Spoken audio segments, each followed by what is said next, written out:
মেয়েদের কোনো আমল ততক্ষণ পর্যন্ত কবুল হবে না যতক্ষণ পর্যন্ত তারা পর্দার ভিতরে না থাকবে।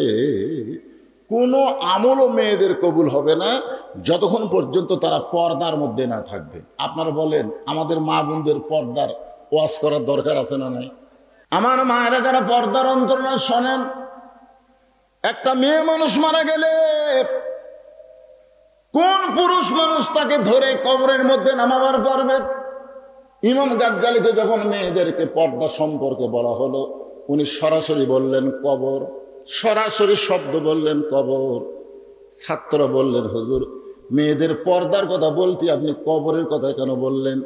ইমাম গাজ্জালি বললেন, একটা মহিলা মারা গেলে যেই সমস্ত পুরুষ মানুষ তার দেহ ধরে কবরের মধ্যে নামাবার পারবে, কেবলমাত্র তারা ছাড়া সকলের কাছে মেয়েকে পর্দায় থাকতে হবে। আমার এই সহজ কথাকে আপনারা বুঝতে পারলেন?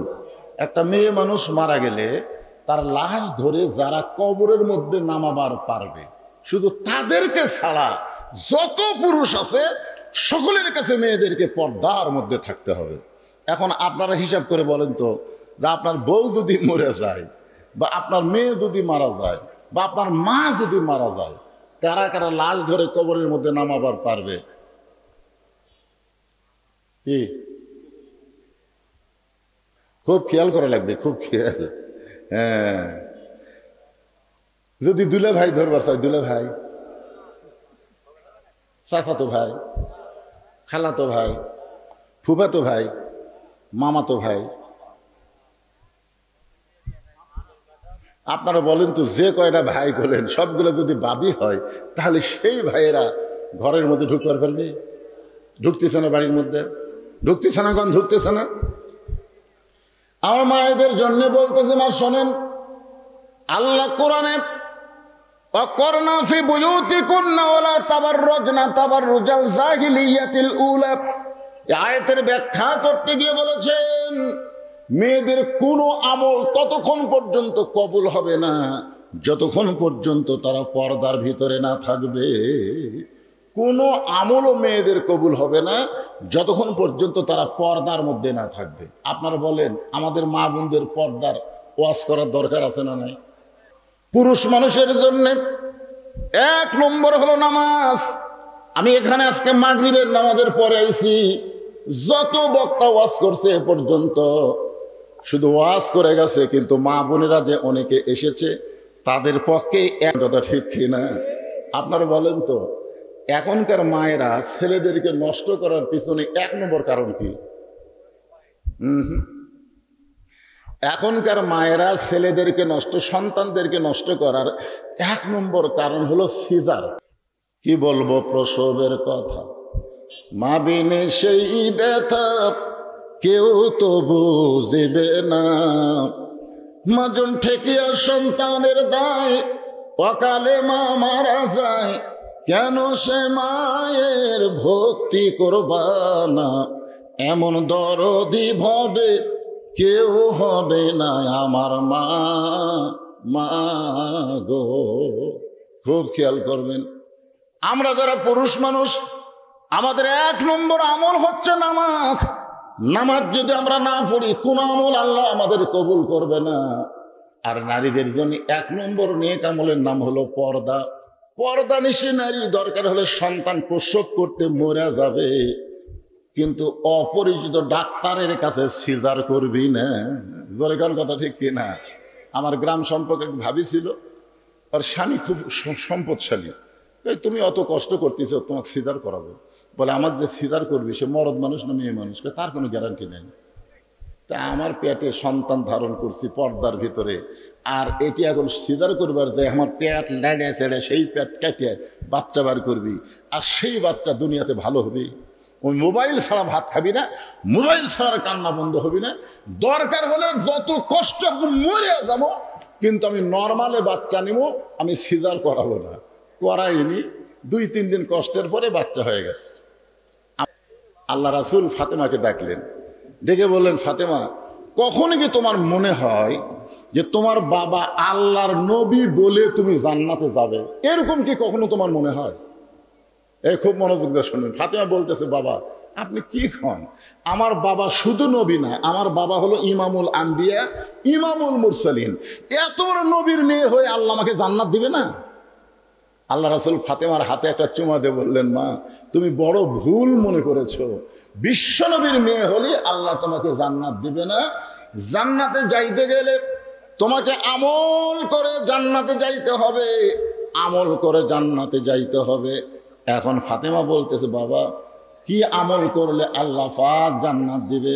রাসূল বললেন, মেয়েদের জন্য খুব বেশি আমল করা লাগবে না, ঈমান গ্রহণ করার পরে মাত্র 4টা আমল করা লাগবে। খুব খেয়াল করবেন, মাত্র কয়টা আমল? মাত্র 4টা আমল করা লাগবে।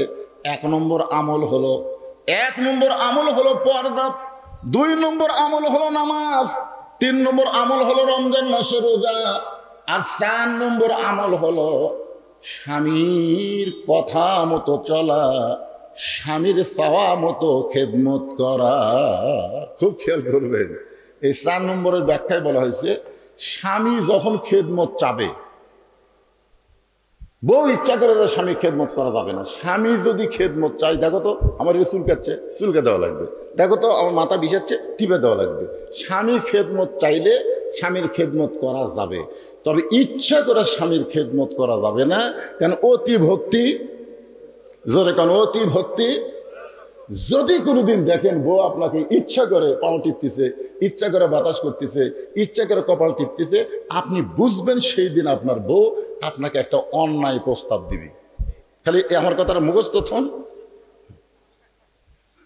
আচ্ছা দেখবেন হঠাৎ বাতাস করতেছে, কারেন্ট নাই, এটা আছে, কারেন্টের ফ্যান গুললে হবে না, তোমার জান্নাতও জ্বালে, পাঙ্খাতে বাতাস করতেছে, তারপরে মাথা টিপতেছে, কপাল টিপতেছে। এরকম টিপাটিপি থেকে আপনি বলতেছেন, জাকিরে আল্লাহ আমাকে একটু বউ দিছে গো, তোমার মতন বউ বা হলো ভাগ্যের ব্যাপার। এ কথা শুনি বউ কান্দা শুরু করছে। স্বামী কয়, কান্দো কেন? এমনি এমনি কান্দি গো, এমনি। স্বামী কয়, কি জন্য কান্দো? তো না এমনি কান্দি, তোমার বলে লাভ নেই। আরে পাগলি, তুমি আমার কলিজার টুকরা, বলো কি জন্য কান্দিছে? শোনো, আমি যেটা বলবো এটা যদি শোনো তাহলে বলবো। স্বামীকে কি আছে বলো? বলে, তুমি যখন ব্যবসা করতে যাও, বাহিরে যাও, চাকরি যাও, তখন তোমার বুড়া বাপ আর বুড়া মা হওয়ার কলজাত আগুন ধরে দিচ্ছে। তুমি যদি তোমার বুড়া বাপ মায়ের সাথে থাকতে চাও, তাহলে আল্লাহর রাস্তা আমার বাপের বাড়িতে পাঠা দাও। আর আমাকে লিয়ে যদি জান্নাতে সংসার করবার চাও, তাহলে তোমার বুড়া বাপ মাও বাদ দেওয়া লাগবে। ওমা আলাইনা ইল্লাল বালাক। এখন তুমি কি আমল করবা কও? তোমার বাপ মায়ের সাথে থাকবার চলে আমাকে বাপের বাড়ি পাঠাতে লাগবে, আর আমার সাথে জান্নাতে সংসার করবার গেলে তোমার বাপ মাও বাদ দেওয়া লাগবে। এখন কি করবা কও? এই কয় আর স্বামীর বাতাস করে। স্বামী যদি প্রকৃত স্বামী হয়, তাহলে আল্লাহর কোরআন সামনে আসবে। আল্লাহর কোরআন বলতেছেন, আল্লাযী খালাকাল মাউতা ওয়াল হায়াতা লিয়াবলুয়াকুম আইয়ুকুম আহসানু আমালান ওয়া হুয়াল আজিজুল গফুর। তোমার মৃত্যু এবং হায়াতকে আমি আল্লাহ সৃষ্টি করেছি পরীক্ষা করার জন্য, আর সেই পরীক্ষার বিষয় হলো সুন্দর আমল। এই মুহূর্তে তোমার সুন্দর আমল কি বাপ মায়ের কাছে থাকা না বউয়ের কাছে থাকা? এই মুহূর্তে তোমার সুন্দর আমল কোনটা? তোমার বউ যেটা বলতেছে সেইটাই তুমি গ্রহণ করবা, না আল্লাহ যেটা বলতেছে? আল্লাহ বলতেছেন, ওয়াকাদা রাব্বুকা আল্লা তা'বুদু ইল্লা ইয়্যাহু ওয়া বিল ওয়ালিদাইনি ইহসানান। এই বউ যদি মরে যায় তুই বিয়ে করতে পারবি, বউ যদি ছাইড়া দেশ তুই আবার বিয়ে করতে পারবি। কিন্তু তোর বউ যে বাপ মায়ের বিরুদ্ধে তোর কাছে ওয়াজ করতেছে, এই বাপ মা যদি মারা যায় কিয়ামত পর্যন্ত কাঁদলে আর বাপ মা পাবি না। যেটা মারা গেলে পাওয়া যাবে না সেইটাই ধর, আর যেটা মরিয়া গেলে পাওয়া যাবে সেইটা বাদ দে। আল্লাহর কোরআন অনুযায়ী সুন্দর আমল করতে গেলে এখন স্বামীকে কি করা লাগবে? কি করা লাগবে শোনেন। আপনাকে কারু বউ যদি এরকম কোনোদিন আপনার বাপ মায়ের বিরুদ্ধে কয়, আপনি কোরআন অনুযায়ী আমল করবেন না বইয়ের কথা অনুযায়ী আমল করবেন? আপনার কি আমল করা লাগবে? ওঠ ওঠ, বউ কি জন্য ওঠ, তোর যা আছে সব ব্যাগের মধ্যে তোল। আমি 3 তালাকের গাড়ি আনতেছি, গাড়ির চড়া তোর বাপের বাড়ি যা। বউ দৌড় এসে পা ধরে বলবে, আসলে তুমি আল্লাহর ওলি গো, আমি তোমার পরীক্ষা করলাম, তুমি আসলে আল্লাহর ওলি।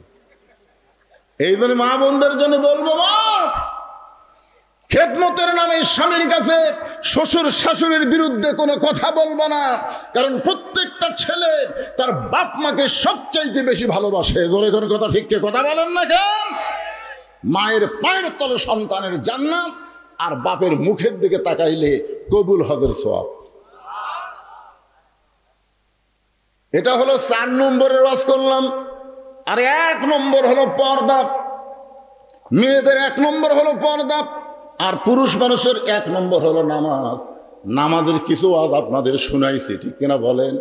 এরপরে দ্বিতীয় বিষয় আসবে কুরবানি। এই কুরবানি মানে অনেকে মনে করতে, হুজুর আমি গরিব মানুষ, আমি না হয় নামাজ পড়বো, কিন্তু কুরবানিতে আমি দিবার পারবো না, তাহলে হাউজে কাউসারের পানি আমি পাচ্ছি না।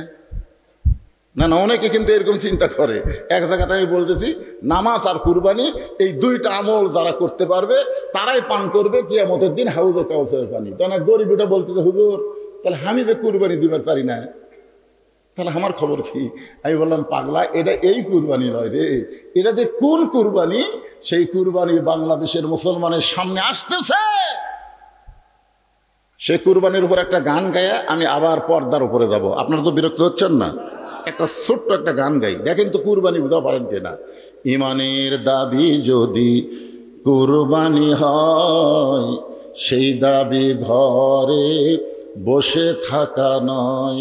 ইমানের দাবি যদি কুরবানি হয়, সেই দাবি ঘরে বসে থাকা নয়। ইমানের দাবি হলো কিছু বিনিময়, সেই বিনিময় যদি কলিজার ঘাম হয়, সেই ঘাম দিতে যেন তৈরি থাকি। ওগো দয়াময় আমার আল্লাহ দয়াময়, ইমানের দাবি হলো অগ্নিশিখা, বাতিলের বিরুদ্ধে জ্বলতে শিখা। সে আগুনে জ্বলে জ্বলে দিব ইমানের পরিচয়। ইমানের দাবি ঘরে বসে থাকা নয়। এখন এটা কি কুরবানি, সেই কুরবানি নিয়ে কোরআনের আয়াত এবং হাদিস নিয়ে আপনাদের সামনে আসতেছি। এখন মা বোনদেরকে একটু খুশি করার জন্য ওরা আবার বলবে, সেই সন্ধ্যার থেকে আমরা বসে আছি রে, একটা বক্তা আমাকে ওয়াজ করে না। জোরে কোন কথা ঠিক কি না? কিন্তু আমাকে দাওয়াত দিলে মেয়েরা কিন্তু খুশি হয় যে বজরুশিত আসলে আর যাই করুক মা বোনদের ওয়াজ করবেই, ঠিক কিনা বলেন? হ্যাঁ, এই জন্য আমার মায়েরা খুব মনোযোগ দিয়ে শুনবেন। কতকগুলো মহিলা, কতকগুলো মেয়ে মানুষ মা ফাতেমার সঙ্গে দেখা করবে, মেয়েরা মেয়ের সঙ্গে দেখা করবে, কিন্তু আয়েশা দেখে ফাতেমার ঘরের দরজা বন্ধ। এখন ফাতেমার ঘরের দরজা বন্ধ, মেয়েরা দরজায় দাঁড়িয়ে আছেন, এখন কি করবে? এমন সময় দেখে ছোট্ট একটা বাচ্চা দৌড়াদৌড়ি করতেছে। মেয়েদের মধ্যে একজন ওই বাচ্চাকে ডাক দিয়ে বললেন, বাবু তোমার নাম কি? বলে, আমার নাম হলো হুসাইন ইবনে আলী। মেয়েরা বুঝবার পারছে হুসাইন ইবনে আলী, বুঝতেছেন তো, ইতা আলীর বেটা হুসাইন, তাহলে ফাতেমার সন্তান। তখন মেয়েরা বলতেছে, বাবা আমরা তোমার মায়ের সঙ্গে একটু দেখা করব, তুমি যদি তোমার মায়ের কাছে গিয়া আমাদের জন্য একটু দরজা খোলার ব্যবস্থা করতে পারো, তাহলে আমরা একটু তোমার মায়ের সাথে দেখা করব। কারণ আমাদের কানে একটা খবর আইছে, সেই খবরটা হলো সাইদুস শাবাবে ফাতেমাতুজ জোহরা, সাইদুস শাবাবে না, আহলেল জান্নাহ ফাতেমাতুজ জোহরা, জান্নাতি নারীদের নেত্রী হবে ফাতেমা। তোমার মা হবে জান্নাতি নারীদের নেত্রী। এই নেত্রীটা দেখতে কেমন, এই জন্য আমরা দরজার দাঁড়িয়ে আছি। তোমরা একটু তোমার মায়ের কাছে, তুমি একটু তোমার মায়ের কাছে যাই আমার জন্য একটু দরজা খোলার ব্যবস্থা করো। সঙ্গে সঙ্গে হোসাইন বলতেছে, আপনাদের কোনো টেনশন নাই, এক দৌড়ে মায়ের ঘরের দরজায়। এখন আপনারা বলেন তো, যারা মেয়ে মানুষ হবে তারা কিন্তু সামনের ঘরে থাকতে পারবে না, তাদের জন্য একটা অন্দরমহল বানানো লাগবে। জোরে কোন কথা ঠিক কি না? আপনারা প্রত্যেকটা বাড়ি বানাচ্ছেন সদর মহল। আমাদের এলাকায় তো ধান কাটা লাগছে, এখন এই বছরে বছরে কামলা পাওয়া খুব কঠিন। তো কামলা 5 জন, তার মধ্যে একজনে বলতেছে, শোনো আমি তো সবসময় বাড়িতে থাকি না, আমি ব্যবসা বাণিজ্য করি, কখন কুটি যাই, তো তোমাকে যা প্রয়োজন হয় এ তোমার ভাবির থেকে নিও। মানে নিজের বউ দেখা গেছে, এটা তোমাকে ভাবি, যা দরকার হয় ভাবির থেকে নিও। দেখছেন, কামলা করে বউ দেখাচ্ছে আমি সবসময় বাড়িতে থাকি না, তোমাকে যা দরকার হয় এই ভাবির কাছে চাইও, তাহলে ভাবি দিবি। তো 5 জনের মধ্যে একটা হলো লুচ্চা ঢপা। জোরে কোন কি ঢপা? সব কামলা কে এক হয়, ওই কিছুক্ষণ পর পর আসে, ভাবি ও ভাবি পানি খাবো, ভাবি এ লাগবে সে লাগবে। এখন মেয়ে মানুষকে ভাবি করে ডাকে, এখন ভাবি কথা কয়, ভাবি একদিন সামনে এসে বলতেছে, তুমি খালি ঘন ঘন ভাবি ভাবি করে ডাকো, কারণ কি? ভাবি বিশ্বাস করেন, আল্লাহ শপথ করে বলতেছি, আপনার যে চেহারা মনে হয় আপনার বিয়েই হয়নি। এখন চিন্তা করেন, একটা পুরুষ মানুষ যদি একটা মেয়েকে বলে যে আপনার যে চেহারা মনে হয় আপনার বিয়েই হয়নি, মেয়েটা কাঁদতে কাঁদতে কয়, এই কথা তোমার ভাই কোনোদিনও কয়নি। জানেন, কোন পরপুরুষকে সদর দরজা বানানো হবে না, প্রত্যেকটা মুসলমানের বাড়িতে একটা অন্দর মহল থাকা লাগবে। জোরে কোন কথা ঠিক কিনা? সেই মহলের মধ্যে শুধু মেয়েরাই থাকবে, কোনো পরপুরুষ সেখানে ঢুকতে পারবে না। তখনও হোসাইন এমন একটা দরজায়, মায়ের দরজায় একটা ঘর অতিক্রম করে যেই মাত্র মায়ের দরজায়, এমন সময় ওই ঘরের মধ্যে হযরত আলী আল্লাহর কোরআন শরীফ পড়তেছে। মানে একটা ঘর বাদ দিয়ে ফাতেমার ঘরের দরজা হোসাইন, যেই ঘর বাদ দিয়ে হোসাইন মায়ের দরজায়, ওই ঘরের মধ্যে হযরত আলী আল্লাহর কোরআন তেলাওয়াত করতেছে। ইন্নামাল মুমিনুনা আল্লাযীনা ইযা যুকিরাল্লাহু ওয়াজিলাত কুলুবুহুম ওয়া ইযা তুলিয়া আলাইহিম আয়াতুহু জাদাতুহুম ঈমানাও ওয়া আলা রাব্বিহিম ইয়াতাওয়াক্কালুন। আল্লাহু আকবার। আপনার যে আয়াতে কারিমা তেলাওয়াত শুনলেন, এর বাংলা অর্থ জানেন? হযরত আলী আল্লাহর কোরআন তেলাওয়াত করতেছে, আর হোসাইন চলে গেছে মায়ের ঘরের দরজা। কোরআন তেলাওয়াত বাদ দিয়া, এ হোসাইন বাহিরে খেলাধুলা করতেছিলে, ভালো কথা, তো খেলাধুলা বাদ দিয়ে হঠাৎ মায়ের দরজাত কেন? এখানে একটা শিক্ষা হলো যে আপনি যতই কোরআন তেলাওয়াত করেন, যতই নামাজ পড়েন, আপনার সন্তানের দিকে আপনার খেয়াল রাখা লাগবে। কি রাখা লাগবে? আপনি যদি নামাজ পড়েন, রোজা করেন, হজ করেন, যাকাত দেন, আপনার সন্তান কি করতেছে খেয়াল করার দরকার আছে না নাই? আপনি যদি খেয়াল করেন, আপনার মেয়ে দেখবেন সন্ধ্যার সময় খেয়াল করতেছে যে হাঁস মুরগি ঘরাত উঠলো কিনা, খেয়াল করতে হয়। প্রত্যেকটা মেয়ে মানুষ যারা হাঁস মুরগি পালে খেয়াল করে না, সন্ধ্যার সময় লাইট দিয়ে দেখতেছে ঘরাত হাঁস মুরগি উঠলো কিনা। যারা পুরুষ মানুষ গরু ছাগল পালে, তারা কিন্তু সন্ধ্যার সময় খেয়াল করে দেখে গরু ছাগল গোয়াল ঘরে সব ঠিক মতো উঠলো কিনা। তাহলে আপনি সন্ধ্যার সময় মেয়ে মানুষ হাঁস মুরগি খেয়াল করে, সন্ধ্যার সময় পুরুষ মানুষ গরু ছাগল খেয়াল করে, আর রাত 10টা বেজে যায় আপনার পাটা কি করতেছে, আপনার বেটি কি করতেছে, আপনার খেয়াল করার দরকার আছে না নাই? জোরে কোন আছে না নাই? খেয়াল করছেন? আজকে যে আপনারা এখানে ওয়াজ শুনতে যাচ্ছেন, বাপেরা আপনাকে পাঁটারা কি করতেছে, বিভিন্ন কিছু করতেছে, তাহলে খেয়াল করা লাগবে না? খেয়াল করা লাগবে না? আল্লাহ কেন বললেন ও আনফুসাকুম ওয়া আহলিকুম নার, জাহান্নামের আগুন থেকে বাঁচতে গেলে তুমি একলা বাঁচতে পারবে না, তোমার আহাল পরিবার নিয়ে বাঁচা লাগবে। এ কথা কার? দেখেন ছোট্ট বাচ্চা হোসাইন, তার দিকে বাপের কি খেয়াল দেখছেন? হোসাইন বারে খেলাধুলা করতেছিল, ভালো কথা, সে খেলাধুলা বাদ দিয়ে মায়ের ঘরের দরজা কেন? হোসেন বলতেছে, বাবা কতগুলো মেয়ে মানুষ দরজার দাঁড়িয়ে আছে, তারা আমার মায়ের সঙ্গে দেখা করবার চাই। এখন আমি মায়ের কাছে গিয়ে শুনবো মা কি তাদের সাথে দেখা করবে কিনা, মা কি তাদের জন্য দরজা খুলবে কিনা, এইটা মায়ের কাছে আমি শুনবার চাই। হযরত আলী বললেন, তোমার বয়স কত? দেখেন নিজের ছেলেকে বলতেছে তোমার বয়স কত। তো হোসেন বলতেছে, আমার বয়স কত আপনি ভালো জানেন। আলী বলতেছে, এই জন্যই তো আটকে দিছি, এই জন্যই আটকে দিছি, তোর বর্তমান যে বয়স চলতেছে, এই বয়সে যখন তখন মায়ের ঘরে ঢোকা যাবে না। কি মনে করতেছেন? হ্যাঁ, আমার 3টা মেয়ে, আমাকে আল্লাহ কোনো ছেলে দেন। 3টা মেয়েকে আমি 9 বছর, অর্থাৎ 3 3 3 এই এক একটা মেয়েকে আমি 3 বছর করে আমার বুকের উপর আমি মানুষ করছি। মেয়েরা যেন কোনো সময় বলবার না পারে যে আমাকে ভাই নাই দেখে বাপ আমাকেও দেখবার পারে না, এ কথা যেন বলবার না পারে। এজন্য কোনো দোলনা কিনে নি আমার মেয়েদেরকে আমি বুকের উপর ঘুমাইছি। রাত্রেবেলা তো ঘুম আসতো, আমি আস্তে করে মেয়েকে বুকের উপর নিতাম। আর বউ বলতো তোমার ঘুম কেমনি হবে, আমি মেয়েকে বুকে ঘুম পারি। যদি কোনো সময় মেয়ে চেতন পাই তখন দেখবি বাপের বুকের উপর। যে 3টা মেয়েকে আমি বুকে করে ঘুম পাড়াইছি, এখন সেই 3টা মেয়ে টাকা লাগলে আর আমার কাছে আসে না, ওর মায়ের হোসায় আমার কাছে আসে না। ওর মা এসে কয় তোমার মেয়েরা টাকা চাচ্ছে, টাকা দাও। তাই বললাম ওরা আমার কাছে আসলে কি হয়, শরম পায়। দেখছেন, মেয়ে যখন বড় হয় তখন বাপের কাছে আসতে শরম পায়। আবার বাবাও মেয়ের ঘরে ঢুকতে গেলে ইচ্ছা মতো ঢুকতে পারবে না, মেয়ের অনুমতি নিয়ে ঢোকা লাগবে। জোরে কোন কথা ঠিক কি না?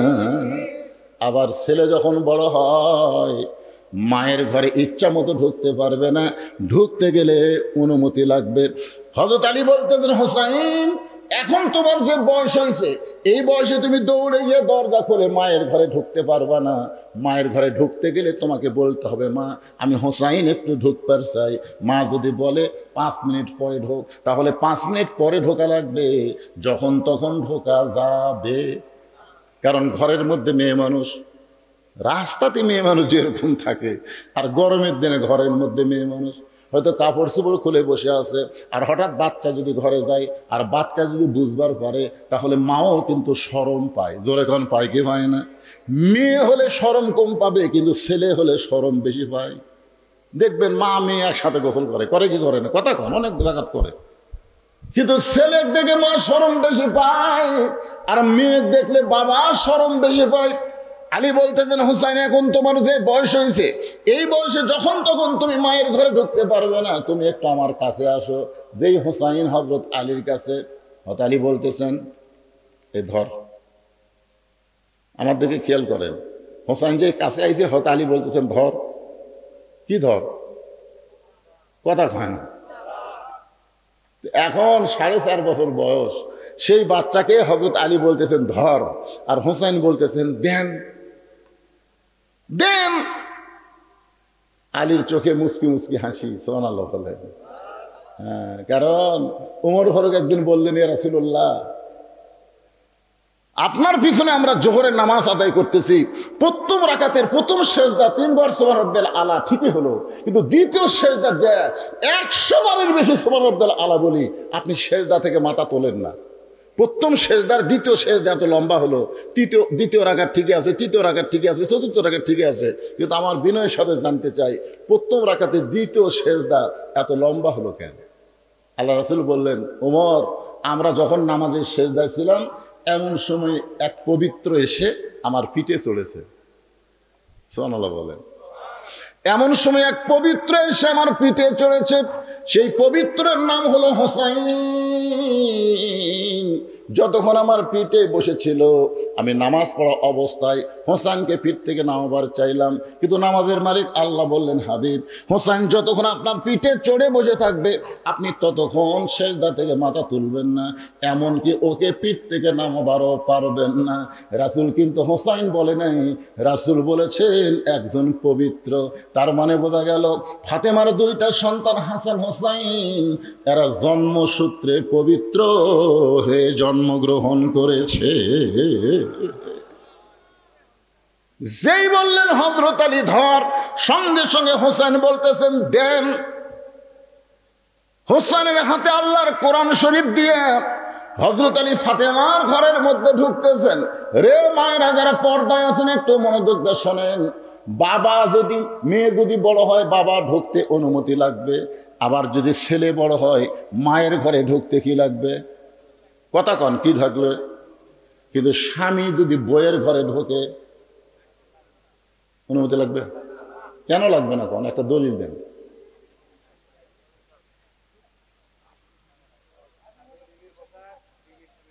এই যে একটা কথা বাংলা কোক, আরবি না হয়তো বাংলাটাও কথা ঠিক আছে।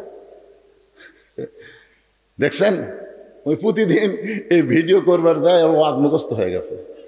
এর ওয়াজটা হচ্ছে আরবিটা হচ্ছে ভাইজান আমার বলতে পারবে, হুন্না লিবাসুল্লাকুম ও আনতুম লিবাসুল্লাহুন্না।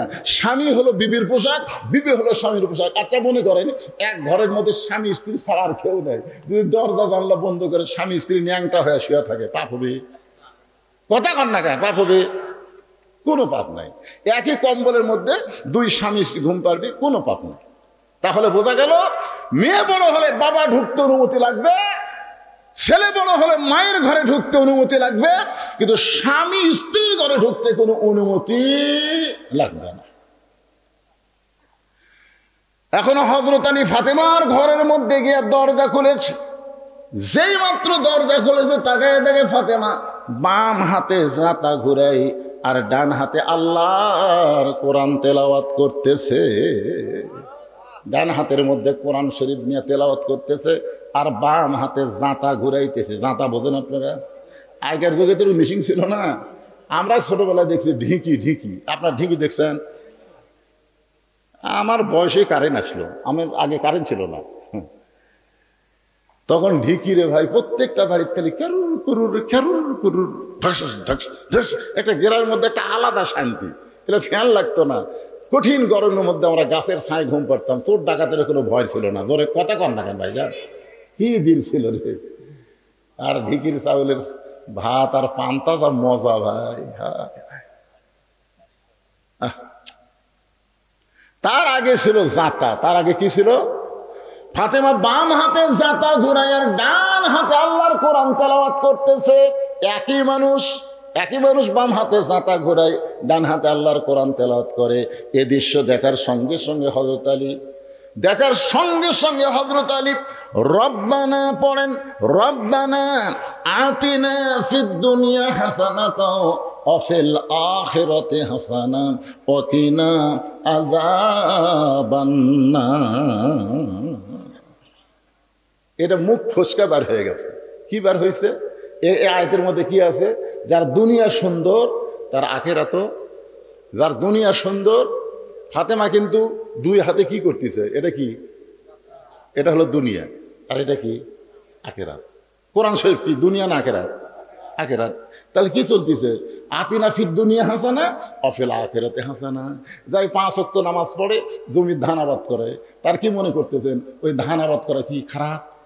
5 ওয়াক্ত নামাজ পড়ে চাকরি বাকরি করে, 5 ওয়াক্ত নামাজ পড়ে ব্যবসা বাণিজ্য করে, যখনই নামাজের আজান দেয় ব্যবসা বন্ধ করে দেয়, যখনই নামাজের আজান দেয় দুনিয়ার কাজ কাম বন্ধ করে দেয়।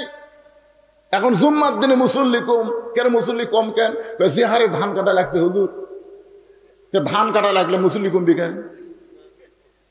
আগে কাজ না আগে নামাজ? আপনি যেই কাজ করতেছেন এই রোদের মধ্যে কাজ করতে করতে হাত ফেল করে মারা গেলে, বেনামাজি হয়ে মারা গেলেন। এই জন্য দোয়াটা খেয়াল করবেন, রব্বানা আতিনা ফিদ দুনিয়া হাসানাতাও ওয়া ফিল আখিরাতি হাসানা ওয়া কিনা আযাবান্নার। সঙ্গে সঙ্গে ফাতেমা জাঁতা ঘুরান বন্ধ, কোরআন তেলাওয়াত বন্ধ। স্বামীর এই মুখের আয়াত শোনা, জাঁতা ঘোরানো বন্ধ, কোরআন তেলাওয়াত বন্ধ, দুইটাই বন্ধ করে ফাতেমা দৌড়ে এসে পায়ের বুড়া আঙ্গুলে ভর দিয়া স্বামীর কপালে একটা চুমা খা। স্বামীর কপালে বুড়া আঙ্গুলে ভর দিয়ে চুমা খা।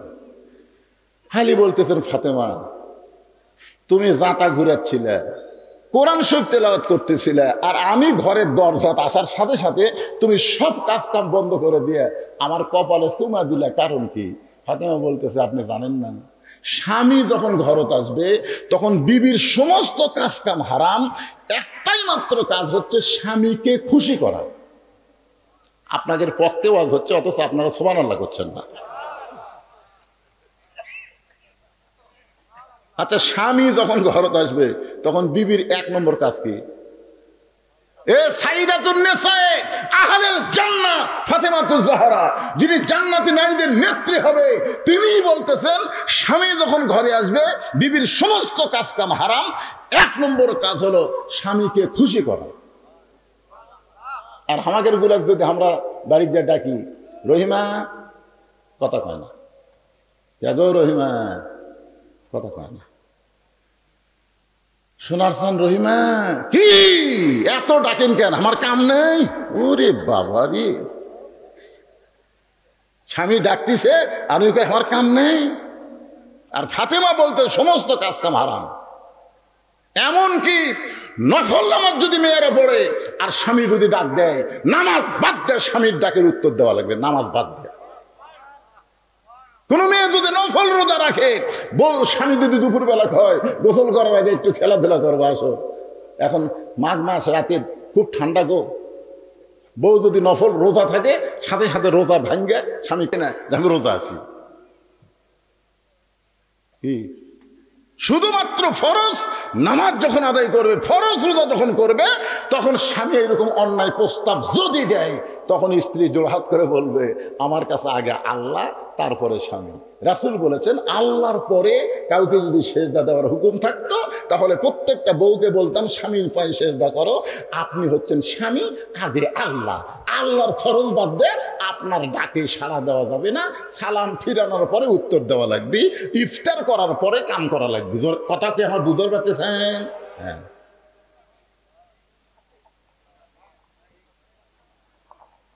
আমার মায়েরা যারা পর্দার অন্তর আছেন একটু মনোযোগ দিয়ে শুনবেন। হযরত আলীর কবলে চুম্বন দিয়ে বলে ফাতেমা,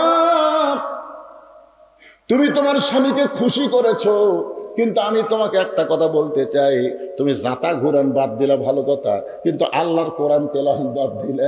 ফাতেমা বলতেছে আমিও তো জানতে চাই, আপনি তো বাহিরে কোরআন শরীফ পড়তেছিলেন, আমি মেয়ে মানুষ আস্তে আস্তে কোরআন পড়ি, আপনি কোরআন পড়েন জোরে জোরে। পুরুষ মানুষ যখন কোরআন পড়বে তখন আস্তে না জোরে? কি জন্যে? জোরে পড়ার মধ্যে একটা কাজ আছে। وَإِذَا قُرِئَ الْقُرْآنُ فَاسْتَمِعُوا لَهُ وَأَنصِتُوا لَعَلَّكُمْ تُرْحَمُونَ। এই আয়াতের শানে দেখবেন এটা কিন্তু পুরুষের জন্য। পুরুষেরা যখন কোনো কারি যখন কোরআন পড়বে, তোমরা চুপ থেকে তোরা শুনে অনুধাবন করবা যে পড়ল এবং যারা শুনলো উভয়ই আল্লাহ রহমত বর্ষিত হলো। তো মেয়ে মানুষ জোরে কোরআন পড়তে পারবে, জোরে কোরআন পড়তে পারবে এই পর্যন্ত, মেয়েদের কান পর্যন্ত যাওয়া লাগবে, পর পুরুষের কানে যাওয়া চলবে না। ফাতেমা বলতেছে আপনি কোরআন শরীফ পড়া বাদ দিয়া আপনি কেন ঘরের মধ্যে হঠাৎ ঢুকলেন? আপনি তো এইভাবে হঠাৎ কোনোদিন ঘরে ঢোকেন না, আজকে কেন ঢুকলেন আমি বুঝতে পারছি। আজকে কোরআন শরীফ পড়তে পড়তে আপনার বইয়ের কথা মনে হয়ে গেছে। আলী বলতেছেন ফাতেমা, আসল ঘটনা হলো তোমার সন্তান হোসাইন, আসল ঘটনা হলো তোমার সন্তান হোসাইন। যেই মাত্র বলেছে তোমার সন্তান হোসাইন, ফাতেমার চোখ দর দর করে পানি পড়তেছে। আমার হোসাইন এমন কি বেয়াদবি করলো গো? আলী বলতেছেন ফাতেমা, তুমি হোসাইনের নাম শুনলে চমকে ওঠো কেন? ফাতেমা বলতেছে আমার বাবা সবসময় আমাকে বলতো ফাতেমা তোমার দুইটা সন্তানের মতন হাসান অবিকল আমি নবীর মতন।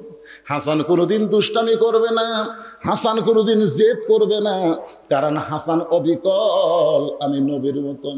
কিন্তু হোসান একটু জেদি, এই হোসানের প্রতি তুই একটু বেশি খেয়াল রাখবি মা। সেই দিন থেকে আমার মনে হয় হোসেন শোনার সঙ্গে সঙ্গে আমার লাগে ভয়। হোসেন এমন কি করেছে গো যার কারণে আপনি কোরআন তেলাওয়াত বাদ দিয়ে ঘরের ভিতরে? আলী বলতেছেন ফাতেমা, এই মুহূর্তে আমি কোরআন শরীফ তোমার হোসেনের হাতে তুলে দিয়েছি। যেই বলেছে এই মুহূর্তে আমি আলী হোসাইনের হাতে কোরআন তুলে দিয়েছি, সঙ্গে সঙ্গে ফাতেমা বলতে চাইলো ওই বাবা মা হলো সবচাইতে বড় ভাগ্যবান যার সন্তানের হাতে থাকবে আল্লাহর কোরআন। খালি সুবহানাল্লাহ করে হবে না, আপনাদের সন্তান আছে না নাই? হাতত কি আছে? মোবাইল। এই দেখছেন আমার মালিক ভাই শুরু না করতে মোবাইল। আরে পাগলা, মোবাইলের মধ্যেও কোরআন শরীফ ডাউনলোড করা যায় জানেন আপনারা? 30 পারা কোরআন মোবাইলের মধ্যে তুলে আপনি ইচ্ছা করলে মন চাচ্ছে কোরআন শরীফ বার করে পড়লেন। কি খালি মোবাইলের মধ্যে গান বাজনায় থাকবে, মোবাইলের মধ্যে আজহারের ওয়াজ থাকবে, সাইদি সাহেবের ওয়াজ থাকবে, পারলে আমার মতন বজলুরের ওয়াজ থাকবে। অনেক লোক তো আমাকে কয় হুজুর রাত্রে যখন ঘুম ধরে না তখন আপনার ওয়াজ দিই, ওয়াজ শুনতে শুনতে কখন যে আমার ঘুম ধরে আমি ধ্যান বাড়ি পারি না। আমার একটা ওয়াজ আছে আদম হওয়ার ওয়াজ, আপনারা শুনছেন আদম হওয়ার? এই ওয়াজ যখনই দিবেন আপনি 8 ঘন্টা শুনবার পারবেন না, মানে এত মেলোডি আর এত মধুর টান আছে, বুঝলেন? ওই টানে একসময় আপনি আজকে বলতেছি যদি কার খুব ঘুমের ওষুধ লাগে, ওষুধ লাগবে না, কারণ আমার আদম হওয়ার ওয়াজ শুনবেন। আর একটা আছে হাসান হোসেনের ওয়াজ, শুনছেন? মায়ের দয়া মাঝে, বাপের দয়া মাঝে মাঝে, মায়ের দয়া সব সময়, এগুলো শুনবেন। এগুলো তখন ছেলেরা শুনবে, ওয়াজ শুনবে, কোরআন শরীফ তেলাওয়াত করবে। ওই বাবা মাই হলো সবচাইতে বড় ভাগ্যবান, যার বাচ্চার হাতে, ছোট বাচ্চার হাতে, ছোট বাচ্চার হাতে থাকবে আল্লাহর কোরআন। আর আপনার ছোট বাচ্চার হাতে দিয়েছিলেন কি? আগডুম বাগডুম ঘোড়াডুম সাজে, ঢাক ঢোলল ঝাঁঝর বাজে, ব্যস্তে ব্যস্তে চললো ঢুলি, ঢুলি গেল কমলা ফুলি, কমলা ফুলির টিয়াটা, সূর্য মামার বিয়াটা। ওই বড় হলে কি মাল হবে?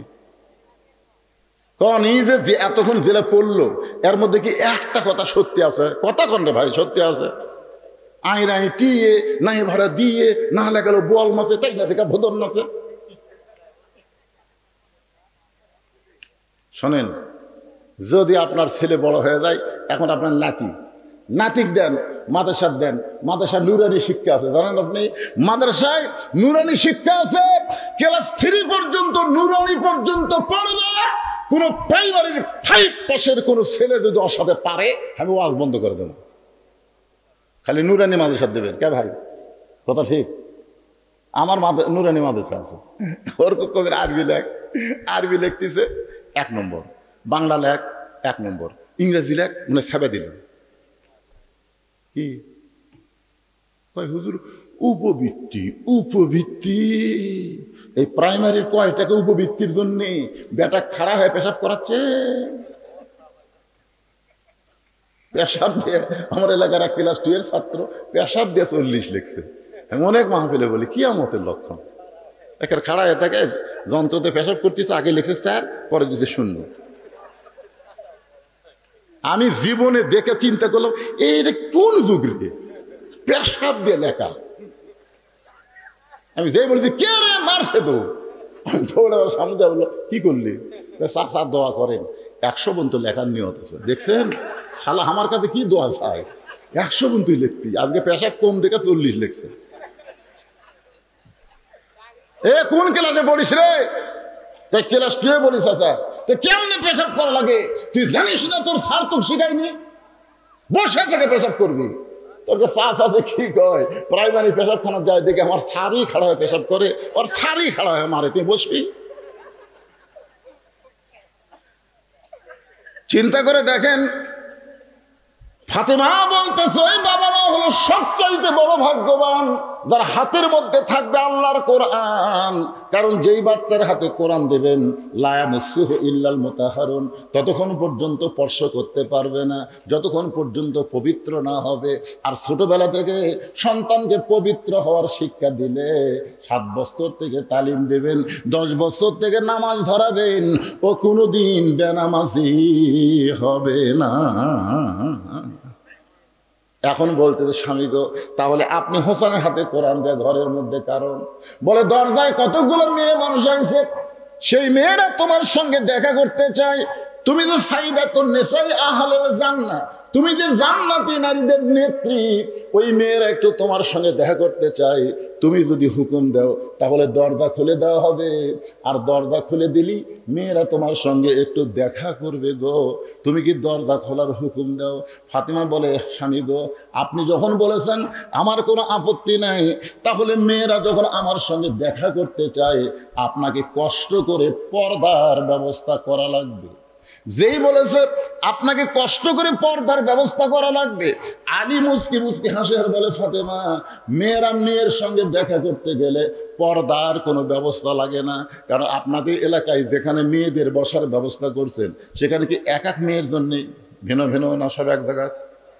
আপনারা বসার একটা ব্যবস্থা করেননি? করছেন? কোন দিকে সেটা? পাশে আছে। তাহলে সব মেয়েরা এক জায়গায় বসেনি। তাহলে হযরত আলী বলতেছে মেয়েরা মেয়ের সঙ্গে দেখা করবে, এখানে কোনো পর্দার ব্যবস্থা লাগবে না। ফাতেমা মুসকি মুসকি হাসে আর বলে, আপনি জ্ঞানের সম্রাট, আপনি জ্ঞানের সম্রাট হতে পারেন, কিন্তু পর্দা বিষয়ে আমার চাইতে আপনি কম জানেন। মাগরিবের নামাজের পরে যে হুজুর ওয়াজ করলো উনিও বললেন আনা মাদিনাতুল এলমে ও আলী ও বাবুহা। এই যে আমার ভাইস্তা ফরাত ওয়াজ করলো, ও বলল আনা মাদিনাতুল এলমে ও আলী ও বাবুহা। রাসূল বলেছেন আমি হচ্ছে এলিমের শহর, আলী হচ্ছে তার দরওয়াজা। তাহলে হযরত আলী হচ্ছে জ্ঞানের কি সম্রাট। আপনি জ্ঞানের সম্রাট, কিন্তু পর্দা বিষয়ে আপনি কম জানেন। আলী বলতেছেন ফাতেমা, তাহলে তুমি আমার চাইতে পর্দা বিষয়ে যখন বেশি জানো, তাহলে তুমি বলো আমি শুনি, তুমি বলো আমি শুনি। এখন ফাতেমা পর্দা বিষয়ে কি জানে সেটা হযরত আলী শুনবে। আজকে আপনাকে মরদগুলো শোনা লাগবে। আমরা আলীর দলের লোক লয়, চিন্তা করে দেখেন, আমাকে শোনা লাগবে যে ফাতেমা এমন পর্দার কি জানে, যেই পর্দা আজকে বাংলাদেশে কায়েম হলে প্রত্যেকটা বাড়িতে রহমত বরকতে ভরে যাবে। এখন প্রতি মাসে লাগতেছে 1.5 মণ চাউল, তখন লাগবে প্রতি মাসে 6 ধরা। এখন ইলিশ মাছের স্বাদ নাই, তখন সিলভার মাছ ইলিশের চাইতে বেশি স্বাদ হবে। বিশ্বাস করেন, একটা পর্দানিশী নারী যার মধ্যে হাত দিবি তারই মধ্যে বরকত হবে। সুবহানাল্লাহ না কেন ভাই? একটা পর্দানিশী মেয়ের মধ্যে কি বরকত। হাদিস সাহেব আমারে কয়, হুজুর গোটা বাংলাদেশে ওয়াজ করেন, তো আমার একটা মেয়ে আছে হুজুর, একটা ভালো ছেলে যদি আপনার খোঁজে থাকে একটু বিয়ে দেব হুজুর, একটাই মেয়ে, একটু ভালো ছেলে।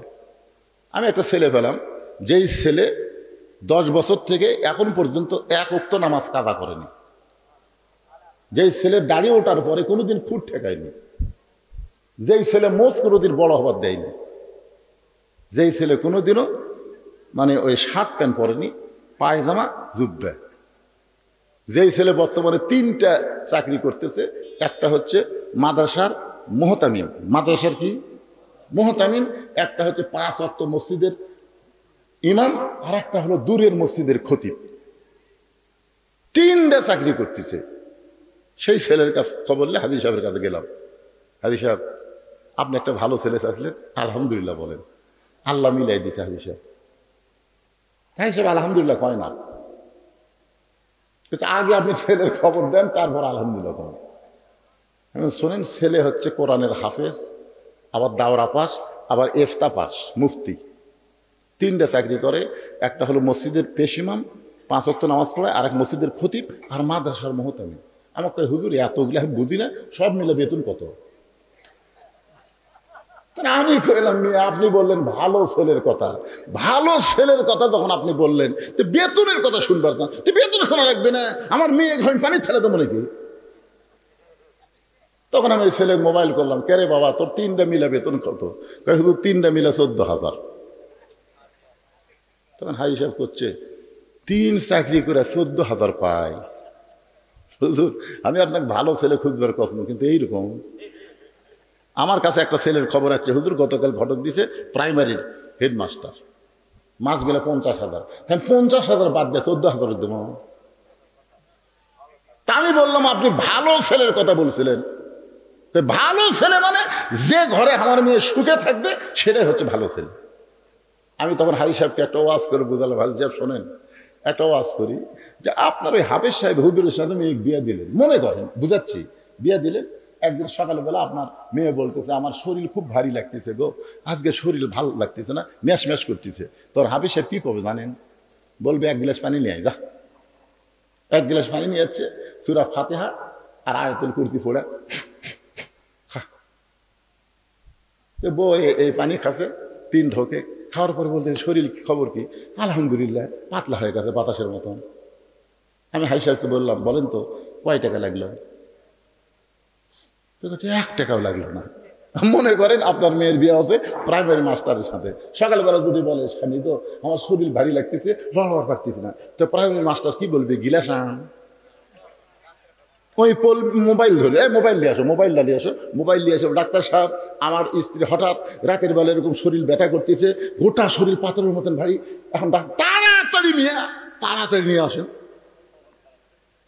এখন তাড়াতাড়ি অ্যাম্বুলেন্স করে ডাক্তারের কাছে নিয়ে গেছে। ডাক্তার চেহারা টেহারা দেখে মনে করতে টেকার গরম তো ভাই, পেশাব পরীক্ষা করেন, এ পরীক্ষা করেন, সেটা পরীক্ষা করেন, সব পরীক্ষা টরীক্ষা ডাক্তারের চেক আপ থেকে মোট 6,000 টাকা। 6,000 টাকা নিয়ে মেয়ে দিল। আপনি হাজি সাহেব কত গেল? 6,000। আর হাফিজ সাহেবের কত গেছিল? 1 টাকা হলো। 14,000 দেখে আপনি চিন্তা করতেছেন, আর 50,000 দেখে আপনি খুশি হয়ে গেছেন।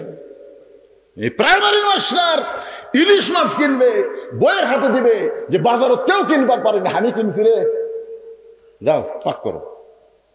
এই পাক করবি, পাক করে 2 জন খাবার বসে করবি। এখন ইলিশত স্বাদ নাই। আর হাফেজ সাহেব সিলভার কিনে না, বউক বলবি বিসমিল্লাহ কয়ে ধরো, বিসমিল্লাহ কয়ে কোটো, বিসমিল্লাহ কয়ে তরকারি পাক করবে। সব বিসমিল্লাহ কয়ে পাক শিখ করে স্বামী স্ত্রী খাবার বলছে, তখন বলতেছে আল্লাহুম্মা বারিক লানা ফিমা রাযাকতানা ওয়া কিনা আযাবান নার। বিসমিল্লাহ বরকাতিল্লাহ কয়ে ভাত আর সিলভারের মাছ যখন মুখে দেয়, তোর কে গো তুমি না সিলভার কিনলে, ইলিশের মতন স্বাদ কেন? আল্লাহ কয় যতবার বিসমিল্লাহ কছু ওটার সিলভার আছে, ওটা ইলিশ বানিয়ে দিছি। তো বরকত দেওয়ার মালিক কে? কথা বলেন, বরকত দেওয়ার মালিক কে? একটু মনোযোগ দিবেন আমার মা বোনেরা। আমি পর্দার কথা বলতেছি। ফাতেমা বলে, স্বামী গো, যে কয়টা মেয়ে দরজায় দাঁড়িয়ে আছে আপনি কি তাদের চেনেন? আপনি কি তাদের চেনেন? আলী বলতেছে, কি বলবে? যদি বলে চিনি, উত্তর কি হবে কম? শোনেন, বইয়েরা এরকম পরীক্ষা করতে পারে। আমি একদিন খালি আমার বইয়ের সামনে করছিলাম, আমার চাচাতো ভাইয়ের বউ খুবই সুন্দরী। এ কথা বলা সারা আমার বউ বলতেছে, কবে থেকে লুচ্চা হলেন? আমার আপন চাচাতো ভাইয়ের বইয়ের কথা আমার বইয়ের কাছে করছি, কবে থেকে লুচ্চা হলেন? আপনার চাচাতো ভাইয়ের বউ দেখা আপনার জন্য জায়েজ না হারাম? আমি করছি হারাম গো। তাহলে সুন্দরী কেমনে কম? কুল্লিল মুমিনিনা ইয়াগুদ্দু মিন আবসারিহিম। আপনি আল্লাহর কোরআন পড়েন না? সেদিন থেকে 2 কান ধরে তওবা করছে, আল্লাহ কোনো মেয়ে যদি সুন্দরী দেখি আমার বয়স সাথে আর আমি জীবনে কমো না, আসলে আমি দেখবই না, কারণ বউ আমার চোখ খুলে দিছে। এখন ফাতেমা বলতে তো, স্বামী গো, যে সমস্ত মেয়েরা দরজায় দাঁড়িয়ে আছে তাদেরকে আপনি চিনেন? আলী বলতেছেন, ফাতেমা, এই দুনিয়াতে একজন মাত্র মেয়েকে আমি চিনি, সেই মেয়েটা হলো আমার হাসান হোসেনের মা। আমার হাসান হোসেনের মা ছাড়া এই দুনিয়ার অন্য কাউরে আমি চিনি না।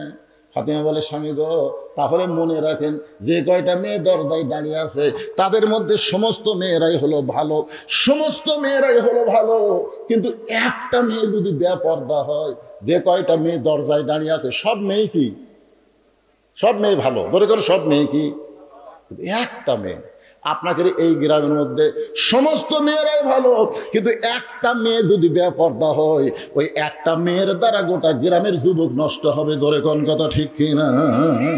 এই জন্য ফাতেমা বলে, স্বামী গো, সব মেয়েরাই ভালো, কিন্তু একটা মেয়ে যদি বেপরদা হয়, ওই পর্দানিশী মেয়েদের মধ্যে একটা মেয়ে এসে ফাতেমার চোখের চেহারা, ফাতেমার মুখের চেহারা, ফাতেমার গায়ের রং যদি পর পুরুষের কাছে গিয়ে কোনোদিন বলে, তাহলে আপনি বলেন তো, যেই ফাতেমা এত কষ্ট করে পর্দার মধ্যে থাকলো, সেই ফাতেমা একটা মেয়ের মাধ্যমে পরপুরুষের কাছে প্রকাশ হয়ে গেল, আপনি কি চান আপনার ফাতেমা বেপরদা হোক? ফাতেমা এমন পর্দা নিশি। খাদিজাতুল কুবরা বলে, যখন জয়নাব আমার পেটে ছিল, আমার মেয়ে পেটে আছে আমি বুঝতে পারছি, কুলসুমও পেটে ছিল বুঝতে পারছি, রোকেয়া পেটে ছিল বুঝতে পারছি, কিন্তু ফাতেমা যখন আমার পেটে ছিল আমি অনুভব করেছি কিন্তু বুঝতে পারি নাই। ফাতেমা যখন প্রসব হলো আমার কোনো যন্ত্রণা হয়নি, আমি তাকায় দেখে ফাতেমা 2টা হাত দিয়া ইজ্জত ঢেকে দুনিয়াতে প্রসব হয়েছে। আমার মা বোনদের জন্য পর্দার ওয়াজ করলাম, আপনাদের জন্য নামাজের ওয়াজ করলাম। এখন আমার দ্বিতীয় বিষয় হলো কুরবানি। জোরে কোন কি? আপনারা কুরবানি একলা দেন না ভাগে দেন? কুরবানি বিষয়ে আমি 3টা মশলা বলবো, যে মশলাগুলো আপনাদের জন্য খুবই দরকার। সাহাবারা বললেন, ইয়া রাসূলুল্লাহ, যে হাউজে কাউসারের পানি পান করে জাহান্নামে গেলে জাহান্নামও জান্নাত হয়ে যাবে। সে হাউজে কাউসারের পানি আল্লাহ এমন একজন মানুষকে দিবেন যিনি হলেন রাহমাতুল লিল আলামিন। এই বাতাস বাতাস করে লাগবে। যিনি হলেন কি? রহমাতুল আলামিন। আপনারা কিছুক্ষণ আগে আমার ভাষা ওয়াজ করলে শুনলেন না? আল্লাহ হচ্ছে রব্বিল, আলহামদুলিল্লাহ রব্বিল আলামিন, আর আমাদের নবী হচ্ছে রাহমাতুল লিল আলামিন। আপনারা এই দুই আয়াতের ব্যাখ্যা সমস্ত তাফসীরকারক করেছেন যে যতটুকু এরিয়ার রব হলেন আল্লাহ, ততটুকু এরিয়ার রহমত হলেন মুহাম্মাদুর রাসূলুল্লাহ। তো বলতেছে হুজুর, এই হাউজে কাউসারের পানি নিয়ে যখন হাসরের ময়দান আপনি থাকবেন, হাসর হবে তামার সানি, সূর্য নিচের দিকে নেমে আসবে, মাটি পুড়ে তামা হয়ে যাবে। ওই সময় ইহুদি খ্রিস্টান কাফেরের বাচ্চারা যদি আপনার কাছে এক পেয়ালা করে পানি চায়, আর আপনি যদি পানি দিয়েই দেন, আর ওরা ওই পানি পান করে যদি জাহান্নামেও যায়, জাহান্নাম তো জান্নাত হয়ে যাবে। আল্লাহ রাসূল বললেন, সাহাবীরা তোমরা কি মনে করতেছো? হাউজে কাউসারের মালিক আমি না, মালিক হচ্ছে আল্লাহ, আর আমি হলাম বন্টনকারী। আপনারা বলেন তো, বন্টনকারীকে আপনারা কি কন? যারা বাঁটে দেয়, বাঁটে, সাগিদার কন। যাই হোক, কোনো জায়গাতে খাজেনদার, কোনো জায়গায় সাগিদার। আল্লাহ রাসূল বললেন, আমি হলাম সাগিদা, আমি হলাম বন্টনকারী, আমি ইচ্ছা মতো বন্টন করতে পারবো না। হাউজে কাউসারের পানি পান করতে গেলে তার মধ্যে দুইটা গুণ থাকা লাগবে, দুইটা গুণ থাকলেই সে হাউজে কাউসারের পানি পান করবে। এক নম্বর গুণ হলো ফাসাল্লি লিরাব্বিকা, আর দুই নম্বর গুণ হলো ওয়ানহার। এক নম্বর হলো নামাজ, আর দুই নম্বর কুরবানি। তারাই পান করবে কেবলমাত্র হাউজে কাউসারের পানি। তাহলে এক নম্বর কি? জোরে কন। এখন যারা আমার সামনে বসে আছেন তাফসীর মাহফিল, কারা কারা এশার নামাজ না পড়ে ওয়াজ শুনতেছেন? কারা কারা? হাত তুলবার বলতেছি না।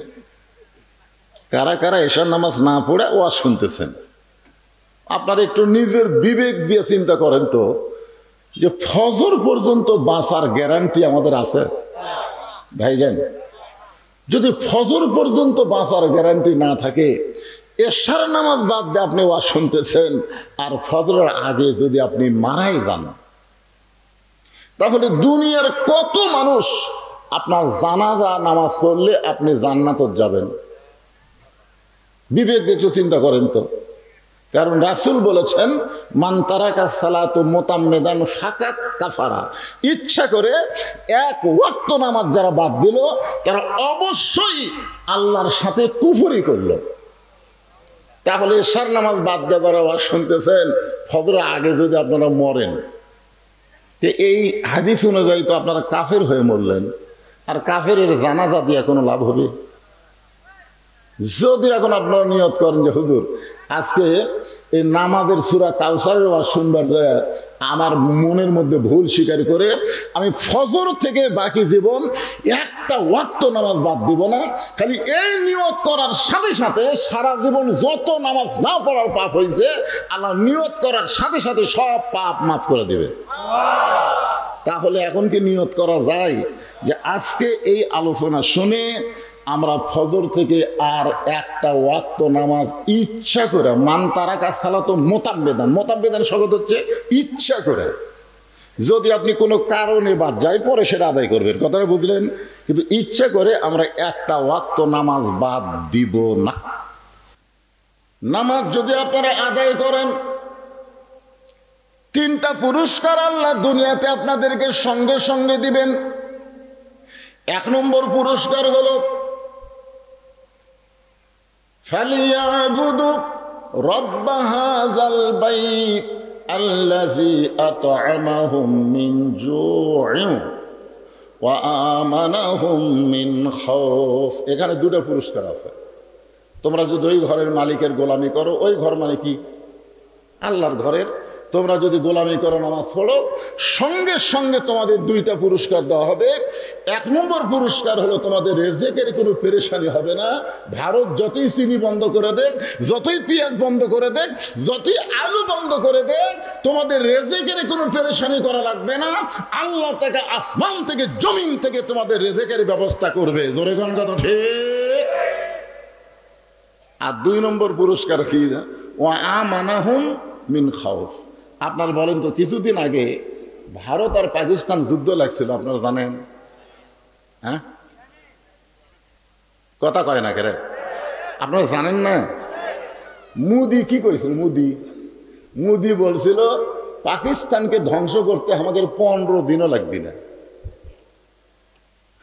আর পাকিস্তানের যিনি প্রধান সেনাপতি তিনি আবার 30 পারা কোরআনের হাফেজ। জোরে খান সুবহানাল্লাহ। তিনি কয় পারা? 30 পারা কোরআনের হাফেজ হলেন পাকিস্তানের আর্মির প্রধান সেনাপতি। তিনি বললেন বনিয়ান মারসুস, যুদ্ধ করব আমরা নিজের ইচ্ছাই না, আল্লাহর ইচ্ছাই। যদি ভারত আমাদের আক্রমণ করে আমরা ভারতকে আক্রমণ করব। আমরা দোয়া দরুদ দিয়ে ভারতের হাত থেকে বাঁচার চেষ্টা করব না, কারণ আল্লাহ নবীকে বলেছেন ইয়া আইয়ুহান নাবিয়্যু হারজিল মুমিনিনা আলাল কিতাল। ওগো নবী, মক্কার কাফেররা যদি মদিনা আক্রমণ করে আপনি দোয়া দিয়ে দরুদ দিয়ে মদিনা রক্ষা করতে পারবেন না, ওই মক্কার কাফেরদের বিরুদ্ধে যুদ্ধ করা লাগবে। এ ঘোষণা কার? পাকিস্তানের প্রধান সেনাপতি বলল ওরা যদি আমাদেরকে আক্রমণ করে আমরাও করব, তবে নামাজ পড়ব। আগে নামাজ পড়ব, ইয়্যাকা না'বুদু ওয়া ইয়্যাকা নাস্তাইন। গোলামি করব কার? সাহায্য চাবো কার কাছে? এমন মার দেওয়া দিছে ভাই, 15 দিনে ভারত পাকিস্তান দখল করবি। 4 দিনেই মোদি কান্দে কান্দে ডোনাল্ড ট্রাম্প কষে পাকিস্তান যদি আর যুদ্ধ করে তা আমাদের খালি মাটি থাকবি, মানুষ থাকবি না। কি আল্লাহ বলেছেন ও আমানাহুম মিন খাউফ, নামাজ আদায় করো। আসমানি বিপদ, জমিনের বিপদ, পারমাণবিক বিপদ, যত প্রকার অস্ত্রের বিপদ আছে সমস্ত কিছু থেকে আমি আল্লাহ তোমাদেরকে পুরাপুরি নিরাপত্তা দিয়ে দিব। জোরে করে সুবহানাল্লাহ। এ ভারতের ওই যে পশ্চিম বাংলার একটা কি আছে, ওর নাম কি, মমতাজরা কি একটা, মাঝে মধ্যে কয় না বাংলাদেশ দখল করতে আমাদের কয় মিনিট লাগবে। জোকার সাংবাদিক আর একটা আছে ভূপেন্দ্র না কি, যাই হোক একটা আছে। হ্যাঁ না না গয়েশ্বর লয় রে, যাই হোক এখন মনে ভূপেন্দ্র। ওই গতকাল ফেসবুকে দেখেন মুসলমানের হাত ধরে মাছ আছে। ভাই তোরা হলো সেই মাল রে, তোরকে আল্লাহর কাছে আমাকে ভগবানের খাওয়াই নাই। এই কিছুদিন আগে যে গল্প মানছে বাংলাদেশ দখল করবে, ইউনুস সরকার ভারতের বুড়া আঙ্গুল দেখা চিনত গেছে, মুদি গালত হাত দিছে। শক্তি কিন্তু আমাদের একটাই, সেই শক্তির নাম হলো নামাজ। যারা বলেন নাম কি? ইন্নাস সালাতা তানহা আনিল ফাহশাই ওয়াল মুনকার। একমাত্র নামাজই পারে মানুষকে যাবতীয় বেহুদা এবং খারাপি কাজ থেকে বাঁচাই দিতে। প্রত্যেকটা যুবকের হাতে একটা করে মোবাইল আছে না নাই? দরকার আছে না নাই?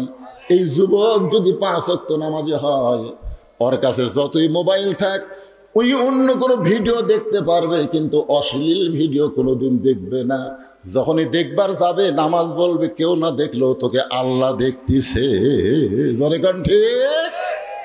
তাই এই পাঠাগারের মাহফিল থেকে আমি আপনাদেরকে 1 নম্বর দাওয়াত দিলাম, নামাজ। লা সালাতা লা ঈমান, যার নামাজ নাই তার ঈমান নাই।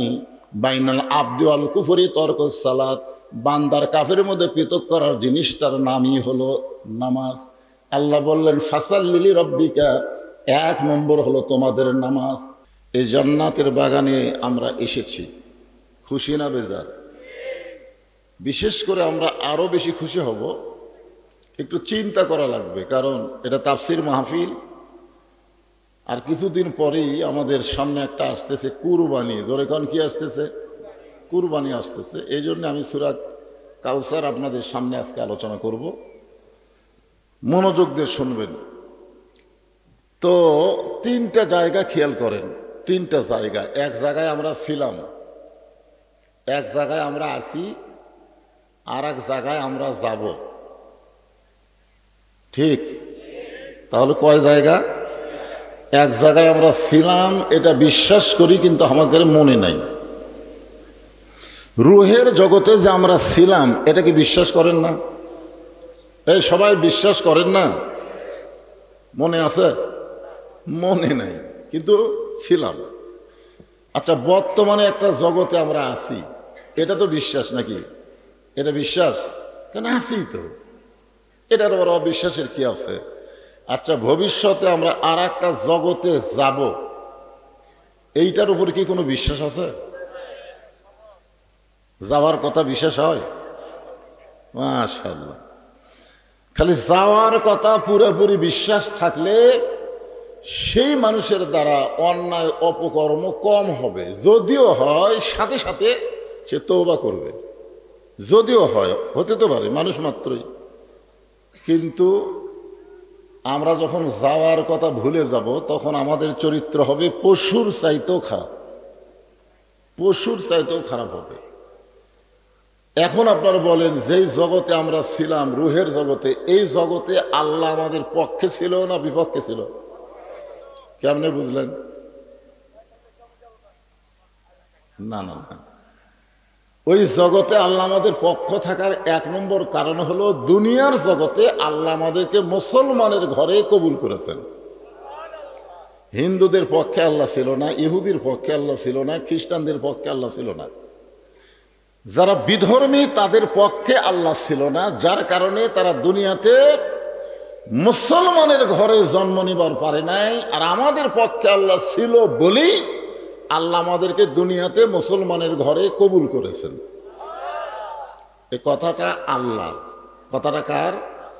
আল্লাহ এই কোরআন শরীফের মধ্যে বলেছেন, অমাইয়াবতাগি গায়রাল ইসলাম দীনান ফালাই ইউকবালা মিনহু। এই আয়াতের বাংলা অর্থ হলো, ইসলাম ছাড়া অন্য কোনো ধর্ম কেউ যদি গ্রহণ করে, আল্লাহ বলেছেন কখনোই তা কবুল করা হবে না। তাহলে এই আয়াতের বিনিময়ে কি বুঝলেন? জন্মসূত্রে আল্লাহ আমাদেরকে মুসলমানের ঘরে কবুল করেছেন। আল্লাহ কোরআনের আর এক জায়গায় বলেছেন, মনোযোগ দিয়ে শোনা লাগবে, আর এক জায়গায় বলেছেন, লা তামুতুন্না, তোমরা মৃত্যুবরণ করো না, ইল্লা ওয়া আনতুম মুসলিমুন, যতক্ষণ তোমরা মুসলমান না হবে। আপনারা বলেন তো, হিন্দুর ঘরে জন্ম নিয়ে মুসলমান হয়ে মরা সহজ না কঠিন? কথা বলা লাগবে, সহজ না কঠিন? ইহুদির ঘরে, খ্রিস্টানের ঘরে, কিন্তু মুসলমানের ঘরে যারা আমরা জন্ম নিলাম, আমাদের মৃত্যু কি মুসলমান হিসেবে কঠিন হবে? আমি এটা পোরশা থানায় ওয়াজ করতেছিলাম, ওয়াজের পরে আমি যখন ঘরে, তখন এক হিন্দু ছেলে এসে বলে, হুজুর আমি মুসলমান হব। বললাম, ভাই তুমি কেন মুসলমান হবে? বলে, হুজুর মুসলমানের একটা জিনিস আমাকে অত্যন্ত আকৃষ্ট করেছে, যার কারণেই আমি মুসলমান হব। তা আমি বললাম, কি আকৃষ্ট করছে? তো বলে, হুজুর আমার বাপ কিছুদিন আগে মারা গেছে, তা আমার বাবার মুখে আমি নিজে আগুন দিছি। আমার বাবা যখন আগুনে পুড়তেছিল, হাত পাও এরকম করতেছিল, তখন আমার কিছু আপনজন তারা লাঠি দিয়া বাড়ি বেড়ে হাত পাগুলো সব ভেঙে দিল, গুঁড়া করে দিল। যে একটা মানুষ মরে গেল, তা পুড়ে আবার এরকম ছাই করে দিল, এটা দেখে আমার খুব খারাপ লাগলো। কিন্তু আমি দেখি আপনাদের মুসলমানের মধ্যে একজন মারা গেল, মরে যাওয়ার পরে তাকে কত সুন্দর করে গোসল করায়া, কত সুন্দর করে কাপড় পরায়া, তার জন্য আবার দোয়া দরুদ পড়ে জানাজা করে, আবার কান্দে করে খাটনিত করে নিয়ে যে কবরে নামায় দেয়া, তার উপর বাঁশের বিছালা দিয়ে সুন্দর করে মাটি দিয়ে সবাই যখন দোয়া করলো, এটা দেখে আমি বুঝলাম যে হিন্দু ধর্ম ধর্মই না, ইসলাম ধর্মই হলো আসল। শুধুমাত্র একজন মুসলমানকে দাফন করা দেখে একটা হিন্দু লোক মুসলমান হয়ে গেল। চিন্তা করছেন আমরা কোন ধর্মে জন্মগ্রহণ করছি? খুশি না বেজার? হ্যাঁ। তবে আমার কোরআন হাদিস পড়ে যতটুকু বিশ্বাস, যে রুহের জগতে আল্লাহ আমাদের পক্ষে ছিল, দুনিয়ার জগতে মুসলমানের ঘরে যখন আল্লাহ কবুল করলো, পরকালের জগতে আল্লাহ অবশ্যই আমাদের পক্ষে থাকবেন। ঠিক কিনা বলেন? মাশাআল্লাহ, আমরা ভাগ্য গুণে সে আল্লাহ পাওয়ার কারণে খুশি না বেজার? তাহলে জবান খুলে আর একবার বলি আলহামদুলিল্লাহ। আমাদের ভাগ্য এত ভালো, বুঝলেন? আমি মাঝে মধ্যে আয়নার সামনে যখন দাঁড়াই, আমার মধ্যে একটা ব্যারাম ঢুকছে, মাঝে মধ্যে আয়নার সামনে দাঁড়ায়, এরকম কপালে হাত দিয়ে চুমা খাই, কপালে হাত দিয়ে চুমা খাই। তো এইটা আমার একটা ছোট মেয়ে আছে, ওটা দেখছে, দেখে যাওয়ার মাকে বলতেছে, মা আব্বা মনে হয় পাগল হয়ে গেছে, নিজের কপালে হাত দেয়, সেই কপাল মুখে নিয়ে এসে চুমা খায়। তা আমার বউ আমারে কইল, এই ব্যারাম কবে থেকে? এই ব্যারাম তো অনেকদিন থেকে। ধরা বললাম কেন? কয় তোমার ছোট মেয়ে দেখছে। তা আমারে বললো যে কপালে চুমা খাওয়ার কারণ কি? তখন আমি বউরে কইলাম এটা এমন একটা ভাগ্যবান কপাল যে কপালের কারণে আমরা বিশ্বনবীর উম্মত হবার পারছি। বিশ্বনবীর উম্মত হওয়া একটা ভাগ্যের ব্যাপার। ধরে কোন কিসের ব্যাপার? ভাগ্যের ব্যাপার। আল্লাহ রাসূল বলেছেন, যেরকম আমাদের বাংলাদেশে কিছু নেতারা বলে চামচা করুক, যে কোনো জায়গায় যাই যদি ঠেকে যাস আমার মোবাইল নম্বর রাখবি আর আমার কথা স্মরণ করবি, আমি তোকে সাইজ করবো, তোকে বাঁচাবো, এরকম কথা বলে কি বলে না? অনেক সময় চামচারা কেন তুই জানিস আমি আমার নেতাকে জানিস, এই কথা কিন্তু মাঝে মধ্যে বলে। মানে দুনিয়ার একটা নেতার চামচার যা মোশন ভাই, আর আমাদের নেতাকে আপনারা তা জানেন? হ্যাঁ জানেন। আছেন আমার মুক্তার, আছেন আমার ব্যারিস্টার, শেষ বিচারের এগুলো বিচার না, শেষ বিচার, শেষ বিচারের হাইকোর্টেতে তিনি আমায় করবেন পার, আমি পাপী রাসূল জাবিন্দার। আল্লাহ যখন হাকিম হইয়া আমাদেরকে আসামি বানায় বিচার শুরু করবেন, ওই সময় আমাদের নবী উকিল হয়ে ব্যারিস্টার হয়ে আল্লাহর কাছে আমাদের পক্ষে ওকালতি করে আমাদেরকে সুপারিশ করে জান্নাতে পৌঁছায় দিবে। এমন একটা নবীর উম্মত হওয়াতে ভাগ্য ভালো না খারাপ? কোনো সময় যেন বলেন না হায়রে কপাল মন্দ, এ কথা বলাই যাবে না। এটা হিন্দুরা বলবে, ইহুদিরা বলবে, খ্রিস্টানরা বলবে, কিন্তু আমরা মুসলমান বিশ্বনবীর উম্মত, আমাদের কপাল পোড়াও না, আমাদের কপাল মন্দও না, আমাদের কপাল হলো উজালা। ধরে কোন ঠিক? আলহামদুলিল্লাহ। এখন আসেন যে কোরআন থেকে আপনারা তাফসীর শুনবেন, ছোট্ট একটা সূরা। এই মাস যাচ্ছে জিলকদ মাস, সামনে আসতেছে জিলহজ মাস, ঠিক কিনা বলেন?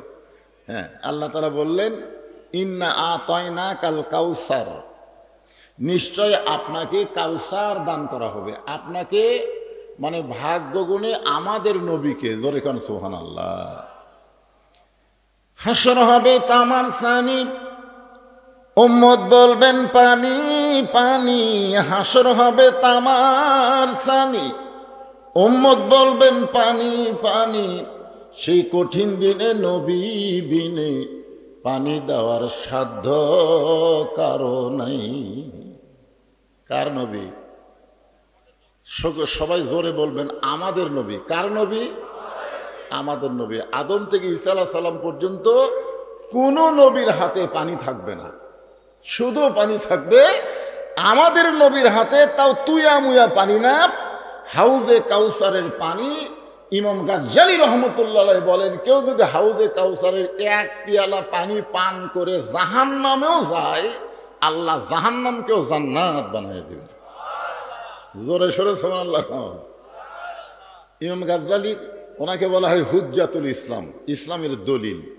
উনি যেই কথা বললেন যে কেউ যদি হাউজে কাউসারের এক পেয়ালা পানি পান করে জাহান্নামেও যায়, যদি যায়, তাহলে আল্লাহ জাহান্নামকেও জান্নাত বানাবার পারে।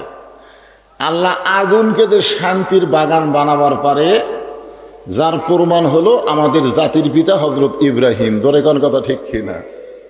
নমরুদ যখন মশান মারতেছিল, ইব্রাহিম একটাবার নিচের দিকে তাকায় দেখ, আমি তোকে পোড়ানোর জন্য বিশাল আগুনের চুলা জ্বলাইছি, খালি দাও দাও করে আগুন জ্বলতেছে। ৮০ গজ উপর দিয়ে কোনো পাখি উড়ে গেলে পাখি পুড়ে যায়, আর সে আগুনের মধ্যে আমাদের জাতির পিতা হযরত ইব্রাহিমকে ফেলে দিবে। আল্লাহ কয়, ইব্রাহিম নমরুদ এতবার আগুন দেখবার কয়, তুমি একবার তাকায় দেখো না কেন? ইব্রাহিম বলতেছে, আল্লাহ আমার ঈমান বলতেছে নমরুদ আগুন জ্বলাবার পারে, কিন্তু পুড়ানোর ক্ষমতা নমরুদের হাতে নেই। আমার ঈমান যতক্ষণ বলবে যে আগুনের পুড়ানোর ক্ষমতা আল্লাহর হাতে, ততক্ষণ পর্যন্ত আমি আগুনের দিকে তাকাবো না। হাসবি আল্লাহু নি'মাল ওয়াকিল ওয়া নি'মাল মাওলা ওয়া নি'মান নাসির। আল্লাহ বলে, ইব্রাহিম আমি আল্লাহ বলতেছি, একটাবার তাকায় দেখো। আল্লাহর হুকুম, ইব্রাহিম নবী তাকায় দেখে, কুলনা ইয়া নারু কুনি বারদাও ওয়া সালামান আলা ইব্রাহিম। ওই আগুনের চুলাটা আল্লাহ শান্তির বিছানা বানায় দিছে। আপনার বলেন তো নমরুদের আগুনের চুলা আল্লাহ শান্তির বাগান কেন বানালো? কারণ আল্লাহ আলিমুম বিজাতি সুদূর, আল্লাহ নজর করে দেখে ইব্রাহিমের ভিতরে এমন একটা ইমানের আগুন জ্বলতেছে যেই ইমানের আগুনের কাছে নমরুদের চুলার পাওয়ার নাই। সরাল বলে আপনার বলেন তো আমাদের ইমানের মধ্যে আগুন আছে না নাই? এই আগুন যতদিন জ্বলবে ততদিন সেই মানুষ বাতিলের সঙ্গে আপোষ করবে না। দরকার হলে দুনিয়াতে জীবন দিবে কিন্তু বাতিলের সঙ্গে আপোষ করবে না। এখন আল্লাহ বলতেছেন নিশ্চয় আপনাকে কাউসার দেওয়া হলো। কাউসার এই পাঠাগারের যুবকেরা যারা এই মাহফিল করতেছে খোঁজলে দেখেন এই যুবকদের মধ্যে অনেকে মাগরিব এসা পড়েনি। 6 বছর হলে মাহফিল করতেছে, হুজুর আমরা প্রতি বছর মাহফিল করি হুজুর, কিন্তু নামাজ। আমার এলাকার ধাপের হাটে আমি তো গরু কিনবার যাই না, লোক দিয়ে কিনি। একবার গেছিলাম, এক লোক দৌড়ে এসে বলতে যে হুজুর এক গরু দেখলাম খুবই গোস্ত আছে, কিন্তু শিং একটা খাটো একটা লম্বা, এক শিং লম্বা এক শিং খাটো, এই গরু কুরবানি হবে। তখন বাজে সন্ধ্যা 6টা। আমি বললাম ভাইজান তুমি কয়টার সময় ধাপের হাটে আসছো? তোকে আমি 3টার সময় আসছি। তো 3টার সময় এ পর্যন্ত 6টা বাজলো, তুমি গরুর শিং খাটো লম্বা ফতুয়া যাচ্ছে, তুমি কি আসরের নামাজ পড়ছে? তখন হুজুর গরু কিনা তালত তো নামাজের কথা খেয়াল নেই। আমি বললাম তুমি যে গরু দিবা সেটাই হবে, যাও। তো হুজুর যে গরু দিব সেটাই হবে। আরে পাগলা, যার নামাজ নাই তার আবার কুরবানি কিসের? হ্যাঁ, কারণ কুরবানির কথা খালি এখানে নাই তো, অন্য জায়গাতে আল্লাহ বলেছেন ইন্না সলাতি ওয়া নুসুখি ওয়া মাহইয়ায়া ওয়া মামাতি লিল্লাহি রাব্বিল আলামিন। নিশ্চয়ই তোমার নামাজ, তোমার কুরবানি, তোমার বেঁচে থাকা, তোমার মরে যাওয়া সব কার জন্য? তাহলে এখানেও আল্লাহ বললেন ফাসাল্লি রব্বিকা ওয়ানহার, ওখানেও বললেন ইন্না সলাতি ওয়া নুসুখি। তাহলে আগে কি কুরবানি না আগে নামাজ? তো যার নামাজ নাই তার সাথে যদি আপনারা ভাগে কুরবানি দেন, নামাজি মনে করেন আপনারা একজন নামাজি একজন বেনামাজি, 2 জন মিলে একটা গরু কিনছেন, নামাজি বেনামাজি মিলে আপনার কুরবানি করলেন, গোশত খাওয়া হবে কিন্তু কুরবানি হবে না। কি কুরবানির উপরে মারাত্মক ওয়াজ আছে, আগে নামাজের ওয়াজটা করি। তাফসির মাহফিল, নামাজ ধরা লাগবে, ঠিক কিনা বলেন ভাইজান? হ্যাঁ, এলাকা তার আওয়াজ আছে, আজকেই শেষ ওয়াজ, তার মানে কুরবানির আগে আর কোনো ওয়াজ আছে? তাহলে 3টা মশলা আপনাকে শোনা লাগবেই। এখন 3টা মশলা শোনার জন্য আপনাদের কাছে ছেলেরা যাবে, একটু গামছা নিয়ে রুমাল নিয়ে যাবে। এরা যে কষ্ট করে মাহফিল করতেছে অসময়ে, এই মাহফিলে একটু খরচ বাবদ আপনারা খুশি খুশি 10 টাকা 20 টাকা 50 টাকা 100 টাকা যে যা পারবেন আল্লাহর রাস্তে দিবেন। দিবেন? কারা কারা দিবেন না তারা হাত তোলেন তো দেখি। যারা 1 টাকাও দিবেন না, হুজুর পকেটের টাকা আছে আমি দেবো না। আচ্ছা, কারা কারা দিবেন তারা একটু আল্লাহ হাত দেখান তো, যারা দিবেন। এই ছেলেরা, এই তোরকে পাটিকুটি রে, ব্যাট পাটিকুটি, ভেতরে যাও, টাকার বস্তা হয়ে যাবি। সবাই যদি দেয়, একজনও হাত তোলা বাকি নাই, আপনি পকেটে বার করে যা দিবেন, কোনো ধর্তব্য নাই। 10 দেন, 20 দেন, 50 দেন, 100 দেন, যদি 500 দেন, যদি 500 দেন তাহলে ব্যাগের মধ্যে না দিয়ে এই টেজত দিবার পারবেন। 500 টাকা যারা দিবেন, 500 টাকা যারা দিবেন তারা, যেরকম আব্দুল মালিক ভাই, উনি কি ব্যাগের মধ্যে 10 টাকা দিবি? উনি হয়তো আমার হাততে দিবি না, আগে দিছেই নাকি, দিয়ে দিয়েছেন নাকি ভাই? হ্যাঁ দিবি ইনশাল্লাহ। কেরে গামছা, কেরে বর্তমান যুগের গামছা চলে, ব্যাগ নাই, শপিং ব্যাগ নাই। আচ্ছা ঠিক আছে, কারো পায়ের উপর যেন পাওনা পড়ে, দেখো এই দাও, সবাই দাও বাবা, সবাই দাও।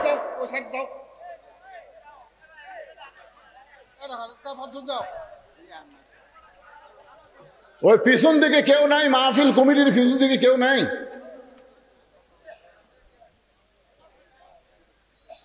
এতই মশা ভাই রে, আপনি আপনি ধরতেছে না। লিল্লাহে তাকবীর, আমার আব্দুল মালিক ভাই দানবীর দাতা 5,000 টাকা দান করেছে। আল্লাহ তার দানকে কবুল করেন, আল্লাহ নেক নিয়ত নেকেশা পুরো করেন, ব্যবসার মধ্যে আরো বরকত দেন, আরো বেশি বেশি যেন দান সদকা ডাকাত দিতে পারে আল্লাহ কবুল করেন। আমার ভাইকে শারীরিকভাবে সুস্থতা দান করেন। আমার ভাইয়ের এক ভাই দুনিয়া থেকে বিদায় হয়ে চলে গেছে, তার বাপ মাও দুনিয়াতে নাই। আল্লাহ তাদের কবরকে জান্নাতের টুকরা কবুল করেন। জোরে বলে আল্লাহুম্মা আমিন। কে রে বাবা, তোমরা যে বড় আশা করে যে প্রধান অতিথি করছে, এই মাহফিল কমিটির ছেলেরা গুটিরা কি হিসাব করতেছে? কে রে, মাহফিল কমিটির একটা ছেলে এখানে নাই?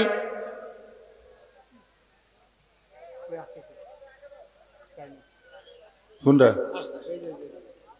এই বাবা, এই তোমাকে প্রধান অতিথি কি দিছে? দোয়া করা লাগবে রে।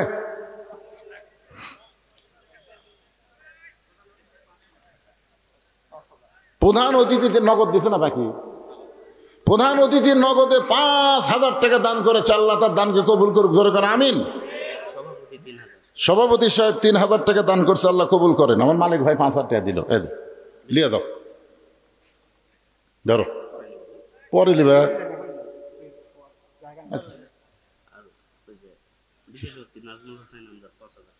বিশেষ অতিথি নাজমুল হোসেন আমজাদ 5,000 টাকা দান করছে, আল্লাহ দানকে কবুল করেন। অনেক অতিথি আছে, এলা তো অনেক, সবগুলো দিছে। উমর ফারুক তপন কি দিছে? ইনি এই গ্রামের জামাই, গোলাম মুস্তফা সাহেবের জামাই, উনিও 5,000 টাকা দান করছে নগদে, তাই না? আল্লাহ দানকে কবুল করুক, আল্লাহুম্মা আমিন। তো এই ছোটগুলোর নাম বলবো নি, দিছে দিলি হলো বাবা। তোমাকে এটা দেখা মানে লসে আছে না লাভে আছে সেটা বলতেছি।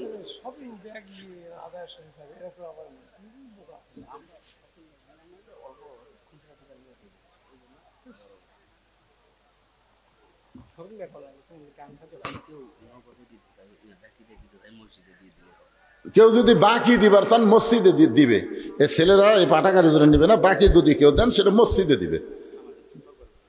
হ্যাঁ, এই গ্রামের মসজিদের কাজ বাকি আছে, যদি কেউ বাকি দেন, সিমেন্ট দেন, টাকা দেন, যদি বাকি ধান দেন, তাহলে আপনারা লিখে দিতে পারেন, এখানে কাগজ কলম লিখবে। আর এই পাঠাগারের জন্য যেটা দেবেন সেটা বাকি না, সেটা নগদ।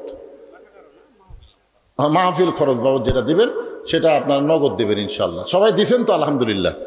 যাক, জিকির করেন লা ইলাহা ইল্লাল্লাহ, লা ইলাহা ইল্লাল্লাহ, লা ইলাহা ইল্লাল্লাহ, লা ইলাহা ইল্লাল্লাহ, লা ইলাহা ইল্লাল্লাহ, লা ইলাহা ইল্লাল্লাহ, লা ইলাহা ইল্লাল্লাহু মুহাম্মাদুর রাসূলুল্লাহ সাল্লাল্লাহু আলাইহি ওয়াসাল্লাম। 1 নম্বর ফতোয়া শোনেন, মন আর মান, মন আর মান এই দুটো এক না হলে ভাগে কুরবানি হবে না। খুব খেয়াল করবেন। আপনি দরকার হলে একটা ছাগল দেবেন, দরকার হলে একটা বকরি দিবেন, কিন্তু ভাগে দিবার গেলে এই দুটো জিনিস খেয়াল করা লাগবে, মন আর মান। সবার মন, যে 3 জন মিলে দিচ্ছেন, এই 3 জনের মন আল্লাহর জন্য দেওয়া লাগবে। কার জন্যে? মান মানে কি 3 জনে কি নামাজে হওয়া লাগবে, 3 জনকে না কি হওয়া লাগবে। আমি 3 জন দিয়ে বুঝাচ্ছি, 5 জন হন, 7 জন হন, যেটাই হন, তাহলে 1 নম্বর কি? এই মন মান। মন মানে কি? আমাদের যে কয়জন মিলা কুরবানি দিচ্ছি সবগুলার মন হওয়া লাগবে কার জন্যে? আল্লাহর জন্যে। আর মান হচ্ছে সবাইকেই নামাজি হওয়া লাগবে। আচ্ছা, মনে করেন সবাই নামাজি, কিন্তু তার মধ্যে একজন গোপনে গোপনে সুদ খায়। হ্যাঁ, মহিলাদের মধ্যে মহিলারা আদায় করবে না, ছেলেরা? মহিলারা আদায়ের কথা বলছি, মহিলারা আদায় করেন। মা, আপনাকে ওয়াজই তো আজকে করলাম, বেশি খুশি খুশি দিয়া দেন ইনশাল্লাহ। মা মারে, আল্লাহর রাস্তা আপনারাও দান করবেন মা, ইনশাল্লাহ। তো যেটা বলতেছি, যে মনে করেন 5 জন হালাল, 1 জন হারাম কামায়, কিন্তু সবাই নামাজি, তাহলে কুরবানি হবে না। জোরে কোন কুরবানি হবে না। আবার খুব খেয়াল করেন, কুরবানি কেনার আগে আপনি যা ইচ্ছা তাই বলতে পারেন যে কুরবানির গোস্ত কত হবে।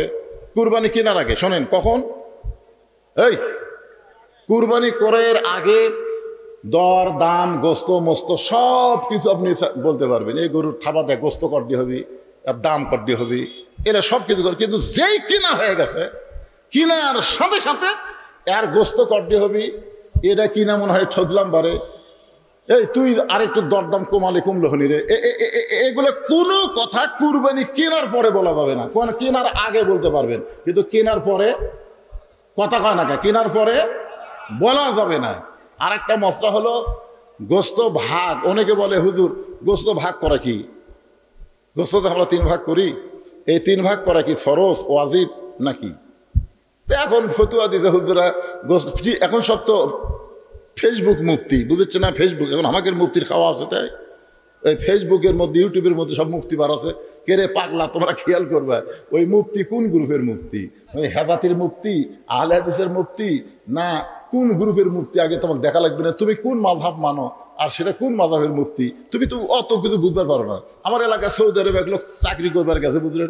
ওই চাকরি করে আসাই পাও ফাঁক করে খাড়া হয় আর হাতেটি বাঁধে, নামাজের দোয়া লিন করলো, আমিন করছিল ওটা। তখন আমি কোনো কেন তোর বাপ কুটি হাত বান্ধিয়েছে, কয়েটি তোর দাদা, কয়েটি তুই বুকত কে? হুজুর আমি সৌদি আরবে চাকরি করবার গেছ না, ওটি যাই দেখছি ওরা ওই আমিন চিল্লা কয়, পাও ফাঁক করে দাঁড়ায় আর বুকত হাত বাঁধে। পাগলা, তুই এটা কোন গ্রুপের মধ্যে যে আসলো রে পাগলা? তোর বাপ কোন মাযহাবে, তোর দাদা কোন মাযহাবে, তুই সে মাযহাব। মাযহাব মানে কোরআন হাদিসেরই সহি মত। তো এখন আপনি দেখেন গোস্ত 3 ভাগ করলেন, করে 1 ভাগ আপনি নেবেন, 1 ভাগ আত্মীয় দিবেন, 1 ভাগ যারা কুরবানি দিবার পারে না সেই গরিব মিসকিনকে আপনি দিবেন। আমার কথাকে বুঝলেন? অনেক জায়গায় দেখা যায় ওই গাঁওয়ালি ভাগ আবার কুরবানি আল্লাহ লেয়, আবার লেয় যে আমার গোস্ত তো লয়, আমি অন্য কারো গোস্ত নিচ্ছি, লেওয়া চলবে না। কারণ যারা দিছেন তারা সবাই তো মিসকিনকেই দিচ্ছেন, নাকি করছেন? সেই মিসকিনগুলো একত্র করে আবার মিসকিনদেরকে আপনার ভাগ করে দেন। এটার মধ্যে আর নেওয়া যাবে না। আপনি যেটা দিছেন সেটা নেওয়া যাবে না। বমি করা জিনিস পুনরায় তুলে খাওয়া যাবে না। যেটা আপনি দিয়ে দিয়েছেন 3 ভাগের 1 ভাগ, ওটার আপনি নিতে পারবেন না। আত্মীয় স্বজনের ভাগ আত্মীয় স্বজনকে দিতে পারবেন। যদি আপনার আত্মীয় স্বজন না থাকে সে গোস্ত আপনি নিজে খেতে পারবেন, কোনো সমস্যা নাই। কিন্তু মিসকিনের ভাগের মধ্যে আপনি একটা টুকরা গোস্ত যদি আপনার কুরবানির মধ্যে আসে তাহলে কুরবানি বাতিল হয়ে যাবে। আমার কথা কি বুঝতে পারলেন? হ্যাঁ, এই মশলাগুলো আপনারা খেয়াল করবেন। আর সবচাইতে বড় খেয়াল করবেন, ওই ভাগে কুরবানি কবুল হওয়ার গ্যারান্টি খুবই কম। ভাগে মন এবং মান যদি ঠিক থাকে তাহলে আপনারা দিবেন, অসুবিধা নেই। পারতপক্ষে একা একটা ছাগল দিবেন। কুরবানি কার জন্যে? আল্লাহর জন্যে। আজকে এখানে বলা হয়েছে ফাসাল্লি রব্বিকা ওয়ানহার, 1 নম্বর নামাজ, 2 নম্বর কুরবানি। ছোট্ট হোসেনকে উম্মে ফজল যখন নবীর হাতে তুলে দিয়ে বললেন, ইয়া রাসূলুল্লাহ, আল্লাহ আপনাকে একটা নাতি দিয়েছে, তার নাম রাখছেন হাসান, আর একটা নাতি আল্লাহ আপনাকে দিল, ইয়া রাসূলুল্লাহ আপনি একটু দোয়া করেন। কালো চাদরের ভিতর থেকে নবীর কোলে যখন হোসাইনকে দেওয়া হলো, আল্লাহ নবী হোসাইনকে আসমানের দিকে তুলে এইভাবে বললেন, আল্লাহ এই গোস্তের টুকরাকে তুমি কুরবানি হিসাবে কবুল করে নাও। হোসাইনকে রাসূল বললেন গোস্তের টুকরা, আর বললেন কুরবানি হিসাবে কবুল করে নাও। সমস্ত সাহাবীরা ছোট বাচ্চার মতন কান্না শুরু করে দিলেন, ইয়া রাসূলুল্লাহ আপনি কি দোয়া করলেন? আপনার নাতিকে আপনি কুরবানির দোয়া করলেন কেন? রাসূল বললেন, সাহাবীরা তোমরা সেদিন থাকবে না সবাই, আমি নবীও সেদিন থাকবো না। শুনে নাও, আমার এই নাতি হোসাইন বাতিলের বিরুদ্ধে হকের পক্ষে আল্লাহর জন্যে নিজের জীবনকে কুরবানি করে দিবে। সামনে আমাদের খুব একটা ভালো দিন আসতেছে না ভাইজান। দিন দিন পৃথিবীর অবস্থা খুব খারাপ। ধরে কোন কথা ঠিক কিনা? এখন যারা কোরআন নিয়ে দল করে, কোরআনের দল যারা করে, তাদেরকে নানা রকম ভাবে অপদস্থ করার পায় তারা চলতেছে। হয়তো সামনে দেখবেন যে আমাদের প্রতিবেশী, যাকে আমরা ভারত বলি, ওরা আসলে আমাদের প্রতিবেশী না, সবচাইতে বড় শত্রু। ধরে কোন কথা ঠিক কি না? আবার যেভাবেই হোক আলেমদেরকে দমানোর চেষ্টা হবে। কিছুদিন আমরা দেখলাম 15 বছর যে আলেমগুলো সব জেলখানায়, খারাপ মানুষগুলো জামিন পায়। আবার হয়তো এরকম দিন যেন সামনে না আসে। এই দিন আমাদেরকে ত্যাগ করা লাগবে, কুরবানি করা লাগবে। দরকার হলে নিজের জীবনকে আল্লাহর রাস্তায় কুরবানি করব, কিন্তু আর বাতিলের সঙ্গে আমরা আপোষ করব না। জোরে কোন কথা ঠিক কি না? আজকে আমাদের সবচাইতে বড় কুরবানি, যত রাত পর্যন্ত ওয়াজ শুনি, ফজরের নামাজের সময় আমাদেরকে জামাতের সঙ্গে নামাজ আদায় করা লাগবে। এটাও কিন্তু একটা কুরবানি, এটাও একটা কুরবানি। আজকে আপনারা যা অজু করে বিছনাত ঘুমাতে যাবেন, অজু করবেন। প্রতিদিন তো বিছনাত অজু ছাড়া পেশাব করে ঘুমাতে যান। আজকে কি করবেন? অজু করে বিছনায় যাবেন, আল্লাহুম্মা বিইসমিকা আমুতু আহিয়া এই দোয়া পড়ে আয়াতুল কুরসি পড়ে বুকে ফুঁক দিবেন। ফজরের নামাজ জামাতের সঙ্গে আদায় করলে আজকে রাতের কুরবানি আল্লাহ কবুল করে নেবে। সকলে বলে আল্লাহুম্মা আমিন। আস্তাগফিরুল্লাহ রব্বি মিন কুল্লি জামবি ওয়া আতুবু ইলাইহি লা হাওলা ওয়ালা কুওয়াতা ইল্লা বিল্লাহিল আলিয়্যিল আযীম। আল্লাহুম্মা সাল্লি আলা মুহাম্মাদ আল্লাহুম্মা বারিক আলা মুহাম্মাদ আল্লাহুম্মা আমিন। আল্লাহুম্মা আনতাস সালাম ওয়া মিনকাস সালাম তাবারাকতা ইয়া যাল জালালি ওয়াল ইকরাম। আয় আল্লাহ তাআলা, কঠিন গরমের ভিতরে তোমার বান্দারা আরামের বাড়ি ঘুমকে বাদ দিয়া, ফ্যানের বাতাসকে বাদ দিয়া, আয় আল্লাহ তাআলা এই জান্নাতের বাগানে বসে বসে ঘন্টার পর ঘন্টা আলোচনা শোনার শেষে আমি গুনাহগারের সঙ্গে হাত তুলেছি। আল্লাহ মেহেরবানি করে আজকের মাহফিল আমাদের সকলের হেদায়েতের জন্যে, নাজাতের জন্যে, জান্নাতের জন্যে কবুল করে নাও। এই মাহফিলের শুরু থেকে শেষ পর্যন্ত যত আলোচনা হয়েছে আল্লাহ, এর মধ্যে যদি ত্রুটি হয়, ভুল হয়, মাফ করে দাও আল্লাহ। যা হাদিয়া মঞ্জুর করো সোনার মদিনায় নবী পাকের রওজা মোবারকে আল্লাহ কবুল করে নাও।